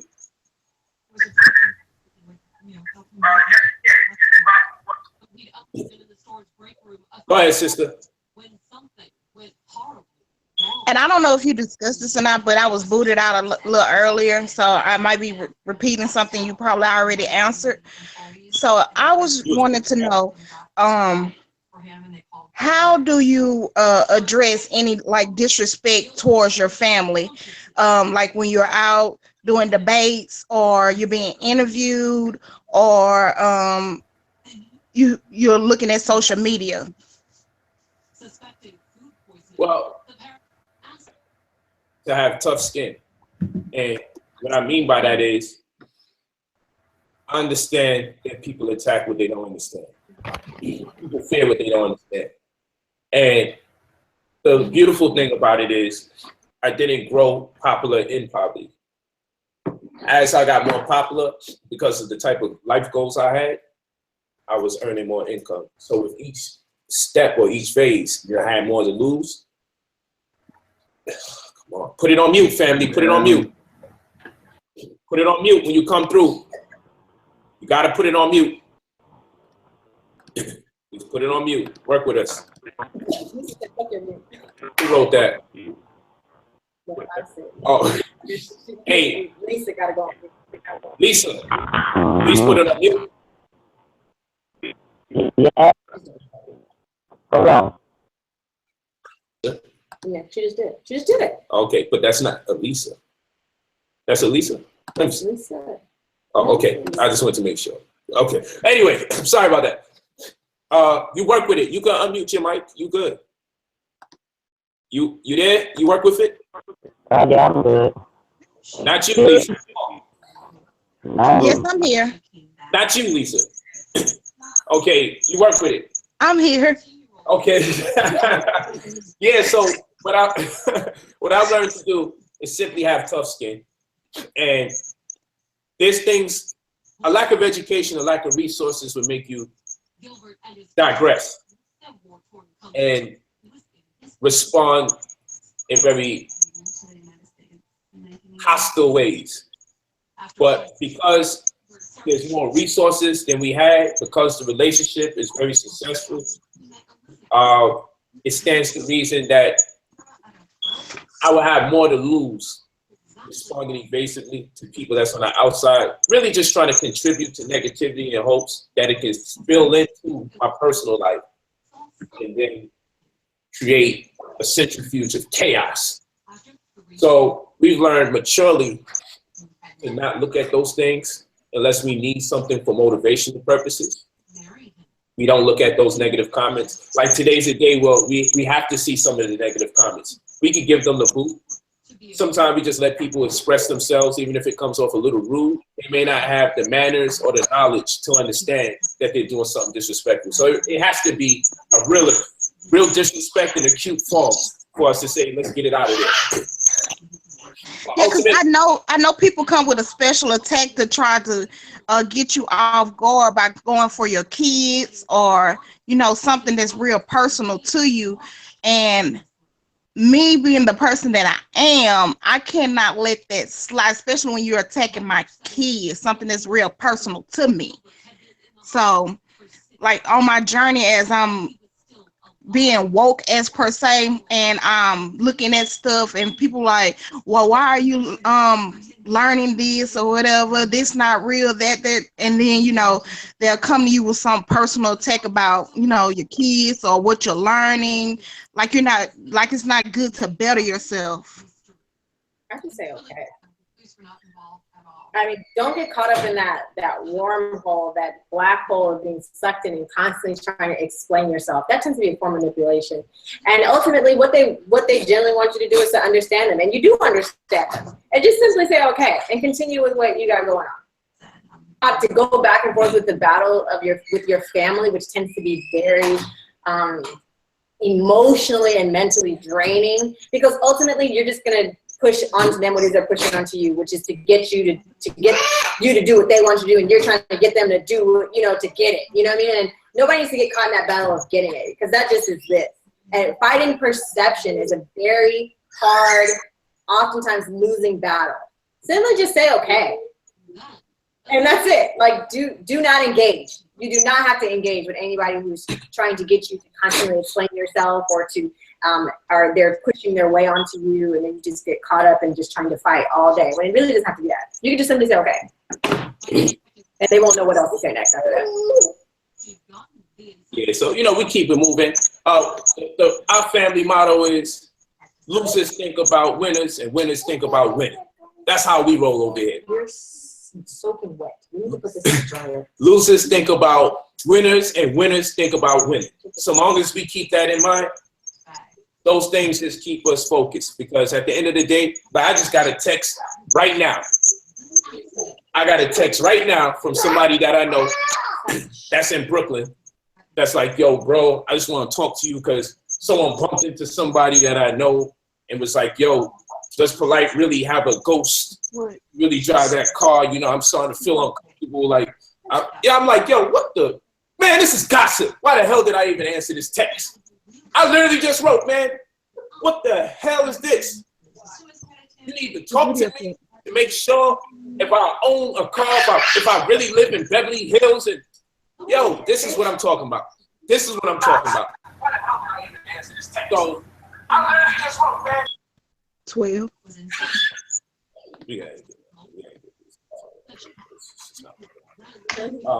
Yeah, so anyway, that's what it is. We're gonna move forward though, but thank you for your time and your opportunity.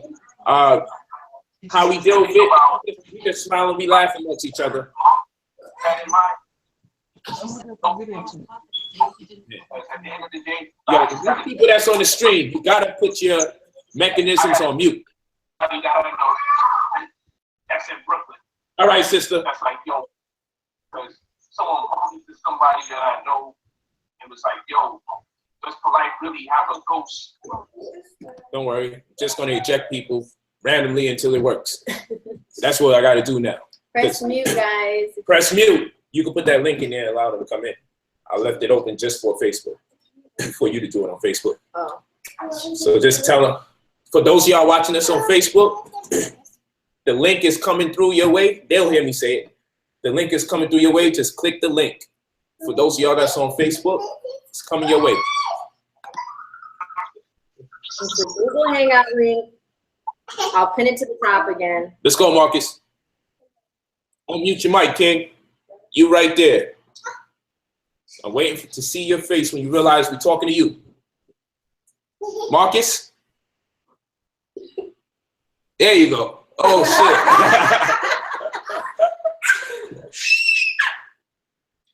shit. Waiting on you, bro.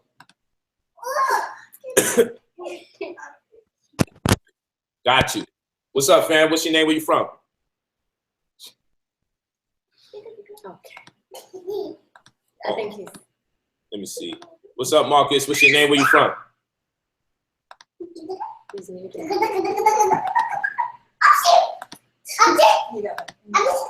Can't unmute. There you go. He got to do it. Marcus, what's good? Peace. What's up? He bounced. He quit on us. No, he's probably trying to get his link. Oh, shit. Okay. No, I don't plan to get women of other races. I love Black women. I'm being condemned by somebody in the chat room because I'm not keeping it real because I'm only dealing with Black women. I don't understand. Shannon is over here getting naked and spilling water everywhere, guys. People are like, what is Shannon? I'm like, she's being her free spirit earth self. All right, y'all. All right, y'all. So now her clothes are in the dryer. Yeah, we about to close out. Come on, Kenneth. What's up, brother? There you go. I like when y'all realize y'all on. That's dope. Come on, Kenneth. Let's get it. There you go. We're about to close out. Kenneth, unmute yourself. Kenneth. What's up, bro? Unmute your mic.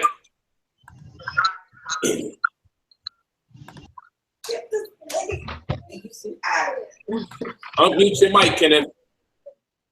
Come on, Kenneth. Let's go, bro. Go, bro. Maybe this internet is horrible. I don't know. But let's go. Joseph. She's so fluffy. Who's the lady? It says Joseph. I know, but. Come on. I'm interested to see what you guys say. Hey. Can you hear me now? Yes. Can you hear me now? Joseph. Yes. Joseph. What's up, man? What happened? What's up, Dick? Who are you talking to?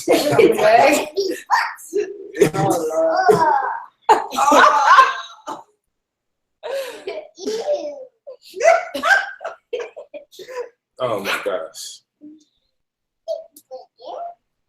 We listening, brother. Go ahead. Can you hear? Yes, we can. What's up, man? Oh, what's going on with your family? We chilling. What it look like, man? What's your name? Where you from? Yeah, man, I'm Ken. You can call me Ken. I'm originally from Chicago, but I'm here out the beach, 757 Hampton Roads. You know what I mean? But I'm gonna get in. I ain't really had nothing to say, man. But salute to y'all. Salute. You know what I mean? I'm a singer and all of that, so I'm out here trying to do my thing. And we don't really have nobody quote unquote conscious. You know what I mean? To promote R&B or to, you know what I mean, promote just music in that sense. You know what I mean? So just salute to y'all, man, and the information y'all kicking. It's it's definitely needed. Oh, it's so I mean, No doubt. Well, you see we mobbing in here. Come on. for sure. Like I said, I didn't think I was gonna get in. I ain't know how to mute my mic, unmute it, and none of that. So y'all continue to do y'all thing. We mobbing in here. Black family. We in here. This is what we doing. Shout out to your daughter. What's your Instagram? Because I definitely want to get a reading for you know what I mean, for my birthday or whatever. So it's Renented 214. Can you spell that out for me? Renented, RENENTET 214. T14. Yeah, 214. I'll put it in. We'll put it in the chat. Renented 214. Like I said, one more time. From the beach, man, you don't know how many people that y'all really helping out, you know what I mean, and motivating and putting proper things in perspective, you know what I mean. So keep doing your thing, man, and I'll holler at you on another note as far as music and the direction I should go as far as helping people, but not doing it in a whack way, you know what I'm saying? Because with a lot of conscious music, this shit still sucks. Excuse my language. It still, you know what I mean, sucks. So information about that. So, you know what I mean? No doubt. All right, my brother. So we're gonna get up with you. We're gonna get some more people on here so we can get moving. Thank you for everything. Sure. Yeah. Jenna, enough. You can put more of the links in there. Okay. It's hard for people. They think it gets kicked out so fast. She got the big one. No. Not me. All right. Be sure to download that Brother Polite app. It's called Brother Polite. POLIGHT. Brother Polite. Download that app. You get it from iTunes, any of your Apple product outlets, or your Samsung Androids. Download. Hey, Joseph. Hey, come through. Hey, what's going on? Hey, yeah, you. What's going on? What's your name? Where you from? And what's your nationality? All right. Hear me? Yes. Yes. What's your name? Where you from? What's your nationality?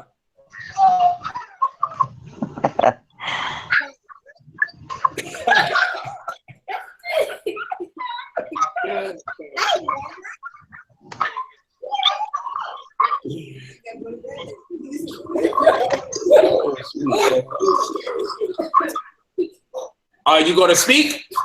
We can hear you. We can hear you. We can hear you. Are you going to speak? I don't think she knows. No, sir. Yes, talk. My name's Linda. Linda. Oh, there you go, Linda. Oh, what's your name? Where you from? What's your nationality? This is the questions they're asking in the chat.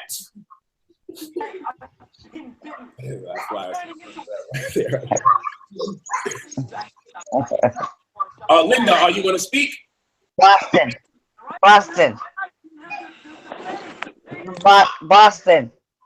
Okay, tell us more. What's your question?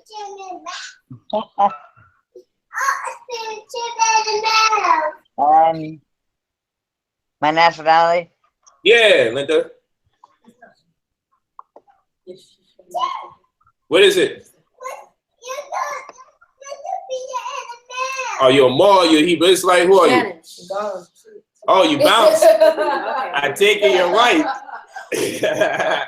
You're all that. I mean, you could have lied and said African American. Come on. She bounced. You're like, oh shit, they might get me. She bounced, man. She probably didn't know she was on the phone. It probably just cut off. Nah, she got out of here. Well, She yeah. was buck dancing around the nationality. I got white people on Facebook that go hard for me. I see you, Village. Don't let Polite think that. Hey, white people that you go ain't hard. Hey, I just, hey, no one else in nationality. Because I forgot. Put her in the house. I forgot to ask everybody. Really? I just wanted to know what kind of white was I know I got some white village sisters that go hard that get it. So I'm just saying, I see that. I'm just saying, I didn't exclude her. I just asked the question. And she hauled behind. She bounced. That was funny. Grandma ran away. You know, grandma is super light. Okay. Look, nah, can't see you. Let's get dress pod days. Dress pod days or Ashley, whichever one you come first. Unmute your mic, Ashley, or there you go. What up, King? What's your name? Where you from? What's your name? Where you from? Mommy. Dress pod days. Peace. Unmute your mic. No, I'm the that got the biggest foot of them all. Come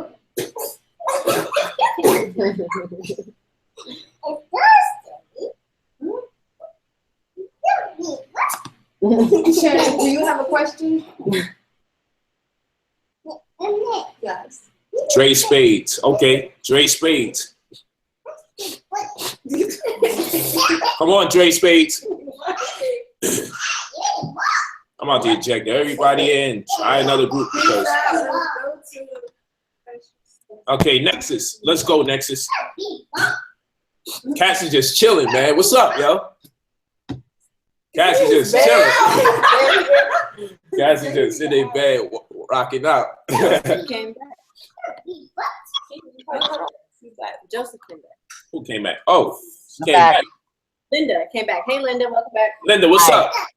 Not much. I'm French and Irish. You French and you Irish? Yeah.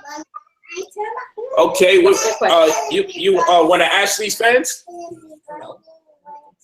You know Miss Wright? No. One of my fans? Oh, what? How you got here? You was just strolling through the internet and you found us. How you found out? Do you have a question? Yeah. I was just looking around and found you guys all laughing. Wow, I love it. that was cool. Where are you guys from? What? No, it's not that kind of chat. I'm sorry because we don't have space for white people. You just occupy so much space. I don't know why you even said that. That is not. Hey, it was a joke. Oh my God. Hey, hold on. Donald Trump can make all his racist jokes, and I can't do one. But you actually bumped off the. Hey, I just wanted to see how it felt. I wanted to see how it felt to be like Trump. I just wanted to see how it felt to be like Shannon Trump. trying to breastfeed on Aminette right now.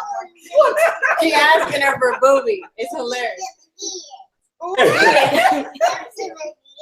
Where's Shannon? Where's the milk? No. Oh my God.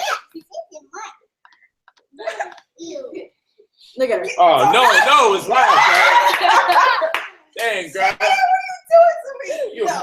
You got my genes. Hey, listen. I meant no offense. We was running out of space, and I got to make sure that I have space for the family before we allow other people in. So I was running out of space, so I had to make room. All right? Sure. I had to make room. That's all that was about. Don't worry about it. I mean, she was like, "Yo, so what are y'all doing? Hey, come on, man." Like, I mean, yeah, she wasn't aware. I know that. come on, man. You gotta, come on. You're not doing that. But you just tell her well, just rewatch from the beginning. She'll be all right. Look, Polite is a freaking racist. Yeah, well, I'm trying to run for president after Trump, so I have to start my racism now. Apparently, that's how you get into office these days. All I gotta do now is grab somebody by the poo-tang. Shut up! I knew that was good. Hopefully I could triple up on that right now. Conscious porn? I'm done. Man, why do people do that? What is conscious porn look like? Look at this. Polite and his wife are neglecting this poor child. Oh my God. Are you serious? Block party. How you freaking know? I'm in that. Dare you not get like that too? You better give us some boo. They're about to call child services on us. How dare you? No. You are very aggressive. Go to mommy. Look, she got a buff. Mommy. There's no more in She there. got a lot of milk, right? Don't tell her. She'll never let it go. What she said? Give me milk. She said, hey, you need to learn about consent, Shannon. You gotta get permission before you get breastfed. She just wants it badly. She gonna push everyone out of her way before she gets it. Look, mommy, right. Here, I'll give you some boob, Shannon. You want some boob? You see, like, some chocolate milk right there. What? Look her face. I'm sorry, y'all. This girl is she don't play. So funny.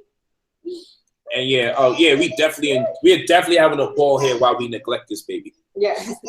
Meanwhile, she was actually breastfed during the stream. That's true too. Hawaii and his family are neglecting that poor child. Black love is amazing. Linda didn't want anything. No harm, no foul. Thank you. Look at you already turning on your brother. Polight's racist. Why did he do that to Linda? Ready, just like this guy. You don't even know Linda and you crying over her. Laquan. Come on, Laquan. Talk to us, man. Yes. We was running out of space. You want Linda to occupy a space? We trying to talk to the black family and restore. Stop it. Hi, Laquan. Hi, you hear me? Yes. Sorry, Linda couldn't make it. Yeah, my question is like so off topic. I had a question about like how do you feel about like afterlife, like the afterlife? I mean, Brother, we gotta stay on the course. I understand. Identify with consciousness after this life. We got to do that on a different program because we really do have a lot of people that's in here today vibing on the black family. So I'm gonna do my best not to take them off the course. But that's all due respect to you, my brother. Okay. Well, can I ask another question? Okay. Go ahead. How do you like explain like your lifestyle to your kids? Like you know. I mean, is it like confusing to them, or do they get it, or? Well, I tell you this, I really don't explain much to my children because they're living in an experience. You feel me? It's not like these children are older, and I'm like, well, daddy is about to be involved in a situation like such and such. My daughter, my aunt. Let me explain it to you this way. Hold on, boo-boo. Let me explain it to you this way. Do monogamous people explain their monogamy to their children? Do you think so? Like how many black families do you think are walking around? It depends on the situation. Okay. I need you to enlighten me on these situations. I want to know how many black families that are monogamous are going around explaining to their children that they're in a monogamous relationship. Like if I would say like if the father left or he's no longer with the child and a new guy came along in the situation and then you had to explain to your child like, this is who I'm with and stuff like that. Now I like that. And in that case, sometimes we treat, exactly. This is not a problematic relationship. Mm-hmm. So normally the explanation is due because something weird is taking place, right? And so the reason why I ask this question is because oftentimes people see polygyny as an abnormality. But take into consideration, my daughter was born into a polygynous relationship. My daughter, my aunt, born into it. Right. My daughter, Nisutet, she's born into the concept. Okay? So my children over here, Renintet, from childhood, this is what she's doing right here. So the conversation, it wasn't much conversation other than probably explaining what other people's relationships were, because other people's relationships seem a little abnormal. Like why people don't stay together for so long. As long as we've been together, everybody's together, right? So a lot of the explanations are about what goes on outside of us, because our children were raised in this. You understand what I'm saying? Right. Like literally, my children born into this relationship. So it was something that they grew in too, not something that they had been taught about because they was leaving one way of life into another. Okay. Yeah, and now every child that's going to be born or part of this relationship, that's what it is, because we're not practicing no more. This is actually what we do. It's set, right? We're normalizing it, and by normalizing it, no explanation is really due other than the contrast as relates to what other people doing outside of us, not what we're really doing in-house. It's pretty much understood when you wake up every day and deal with the situation. Okay. All right. Thank you. I appreciate that. All right. Let's get a few more questions and we are out. Who's Dre Spades is just not responding to us. Miss. Let's get you, Miss. Hello, can you hear me? We can hear you loud and clear. What's your name? Where you from, sister? My name is Brianna and I'm from Denver, Colorado. And so I just have a question in regards to, this is about, you know, Black families. How do you feel about Black women living in low income communities?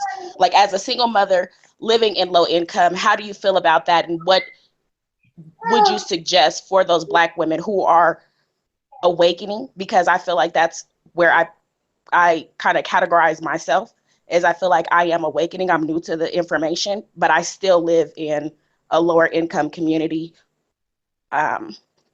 single mother. So what do you suggest for those Black women? And not only that, but I'm surrounded by a lot of Black women who don't want to become conscious. You know, I'm surrounded by a lot of generations who still believe in a lot of the European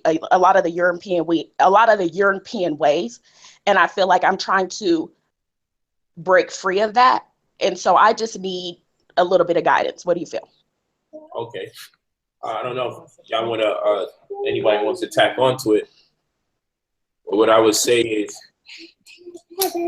your question is in regards to being. What do we think about Black women who live in low income? Like, so for like women who live in the lower income communities, do you feel like it is hindering us?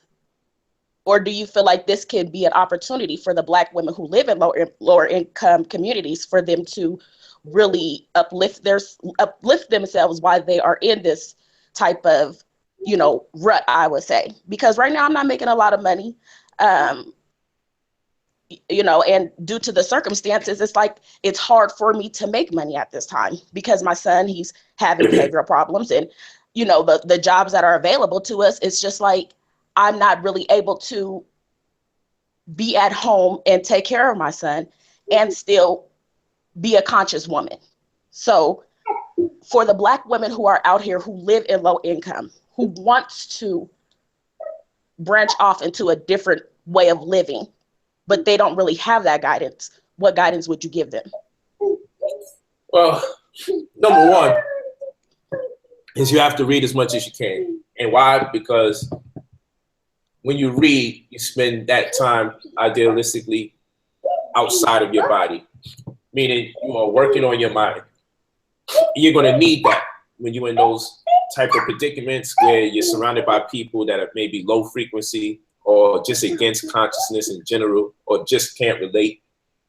You need that time to read, because in reading, you get to evaluate yourself and how you think and your approach towards different ideas and thoughts and views. And primarily the thing you want to read is things on the mind or sociology. Okay, so you could better be able to grasp why the connection isn't there with other people, because sometimes it's in our approach. You know, we want to make sure you don't quit on people in general. Secondly, this is an internet era, and just like you're online right now, check out as many online sources or success stories to people that had successful entrepreneurial ventures. Not necessarily that you're going to follow the same path as them, but just for motivational purposes. Listen and watch motivational speakers, okay? Because they'll say things that you can relate to that's going to give you the strength to go from one day to the next.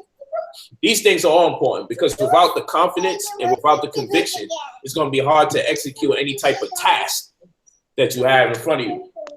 Then next, it's important to see if you can go places where there are conscious people, when it suffices, when the opportunities present itself. So you can know you're not alone in this world, and there's people that think like you, and perhaps pick up some friends to go through this experience with, so you don't be in this experience by yourself. The ideas tend to come along the way once you start connecting with other people that are conscious. Like being on this forum right now, just the imagery of this forum, as I'm looking at it from several different screens, it's a powerful imagery, because when do we ever really see a Black man getting respected by several Black women, young ladies and women, females in general, and just seeing different harmony in different ages, and just women interfacing with each other? The image is important, because you can walk around saying, dang, I can't connect with no women. No, when you look at the image, you can say, yes, I can.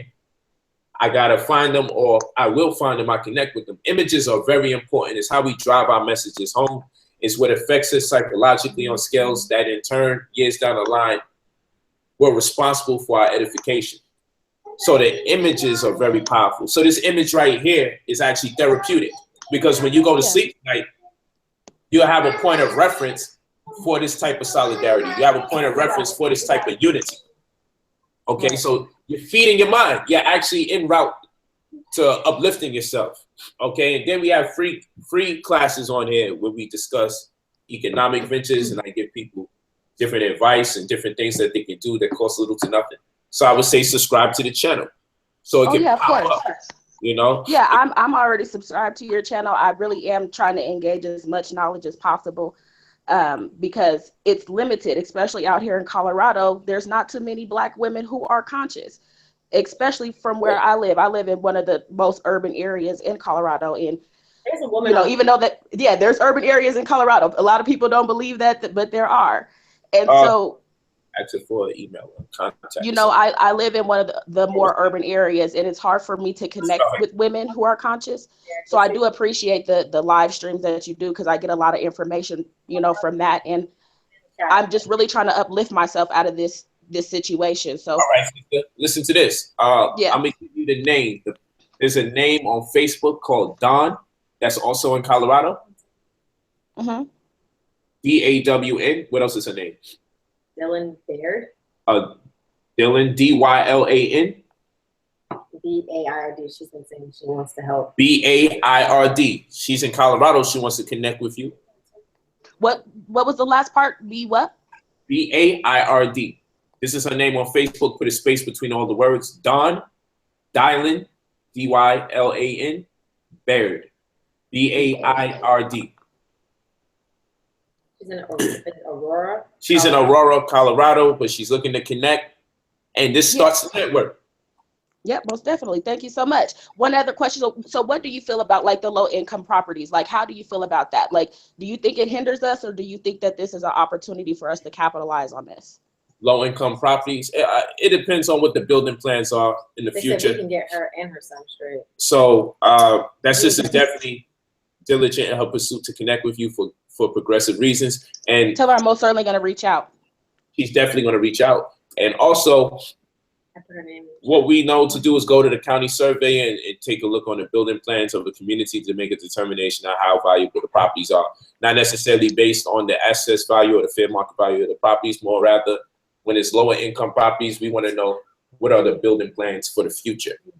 That's how we'll know if the lower income property is worth as much as we believe. That's where we get the conviction to embark upon the acquisition of a property.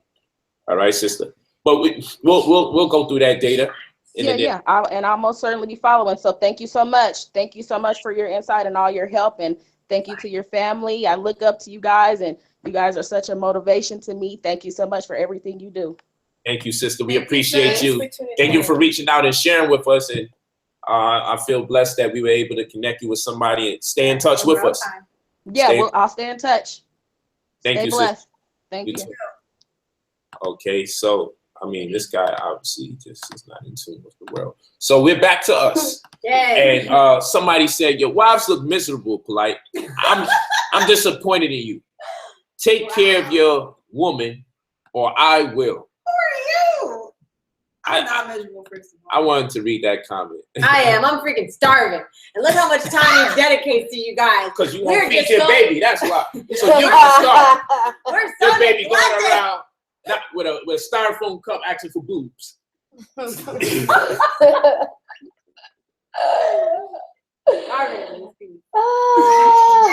There she go. Very good. All right, so we about to get out of here. Do you want to say goodbye, Shannon? Say bye, Shannon. Bye, Brother Polite, No. please address date. You said it is our duty Look at On the camera, baby. to fight for our go, freedom. It is our duty. Oh God. To win. We must love. I'm being so Oh, shy. shy. Now you Get want out to of here, Goodbye. girl. You just want your boobs and that's it.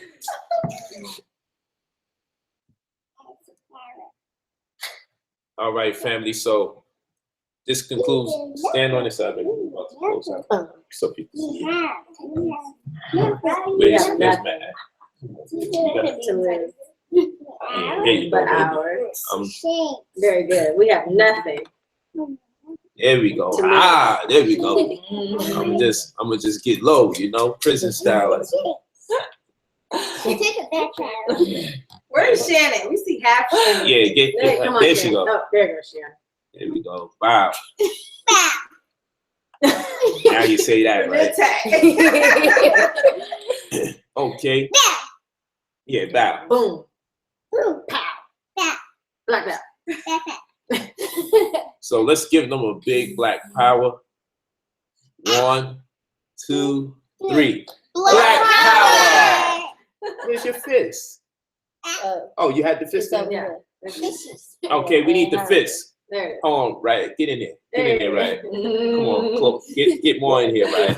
Yeah, let's get in there. You gotta move that screen. I gotta move the screen. Yes, that close that window or move it Oh. aside. It's not in real time. Okay. All right. I just want to double check how it's on YouTube. All right, there we go. Look at she's a trip. What are you trying? I'm just double checking, make sure everyone's eyes, because I'm Annette's eyes. What? All right, y'all. I can't see. You gotta move that screen, babe. Do you want polygyny for your daughters?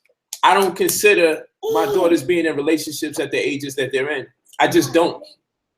My responsibility is to educate them so they can make decisions for themselves. I never have these types of conversations with them. I figure if I do a good job educating my daughters and making sure that they socialize with other people and they in competitive events and participate in sports and have enough educational resources, then they'll be able to make decisions for themselves about what types of relationships they want to be in. I don't train my daughters to be part of monogamous or polygynous relationships. It's just not what I'm interested in doing.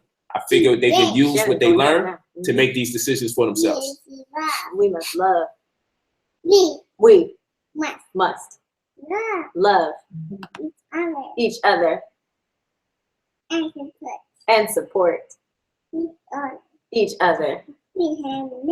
We have nothing. We have nothing to lose but our chains. Say it louder. We have nothing to lose but our chains. Black power. Black power. Black power. How about that one? What? How about that one? How about that one? Say bye-bye, Shannon. Bye, Shannon. Say good night. Let's everybody say goodbye to Shannon, because that's what she's saying bye to. All right, we love you all. Thank you so much. We appreciate you. This was another powerful segment brought to you by I Am Brother Polite, featuring the whole family. Yeah, she had to be exclusive. Miss Wright, you know it. Ashley. Download the Brother Polite app. Follow Raet777 on Instagram. Follow Renente214. Follow Maat31. This is all on Instagram. Follow Aminette Atumre on Instagram. Follow Miss Wright's Way on Instagram. We litty. Thanks for coming through, Village. I know it was a very interesting. This is a different part of family talk. We really get to speak on these issues, and I know a lot of us in our conscious community, our free spirited community, our crunchy community often practice poly love. And so I hope you guys enjoyed that, as well as talk on breastfeeding. May you all have been enlightened and have been brought to some more awareness, and may we continue to move forward in love, lack of shame, and self-awareness. Damn shame. People get blocked. Peace. At the very How you gonna get blocked at the end of the show? Love you guys. Shannon said, "You're my best friend. I love you." Dale besitos. Bye, team. Bye, Village. See you guys soon. If you guys have any questions, I'll be in the chat trying to answer as much We as I hit can. 884,000 on Facebook. Love ya. What Peace, about family. white supremacists in our chat room? Peace to the family. Like, who's saying black power? So we're white power.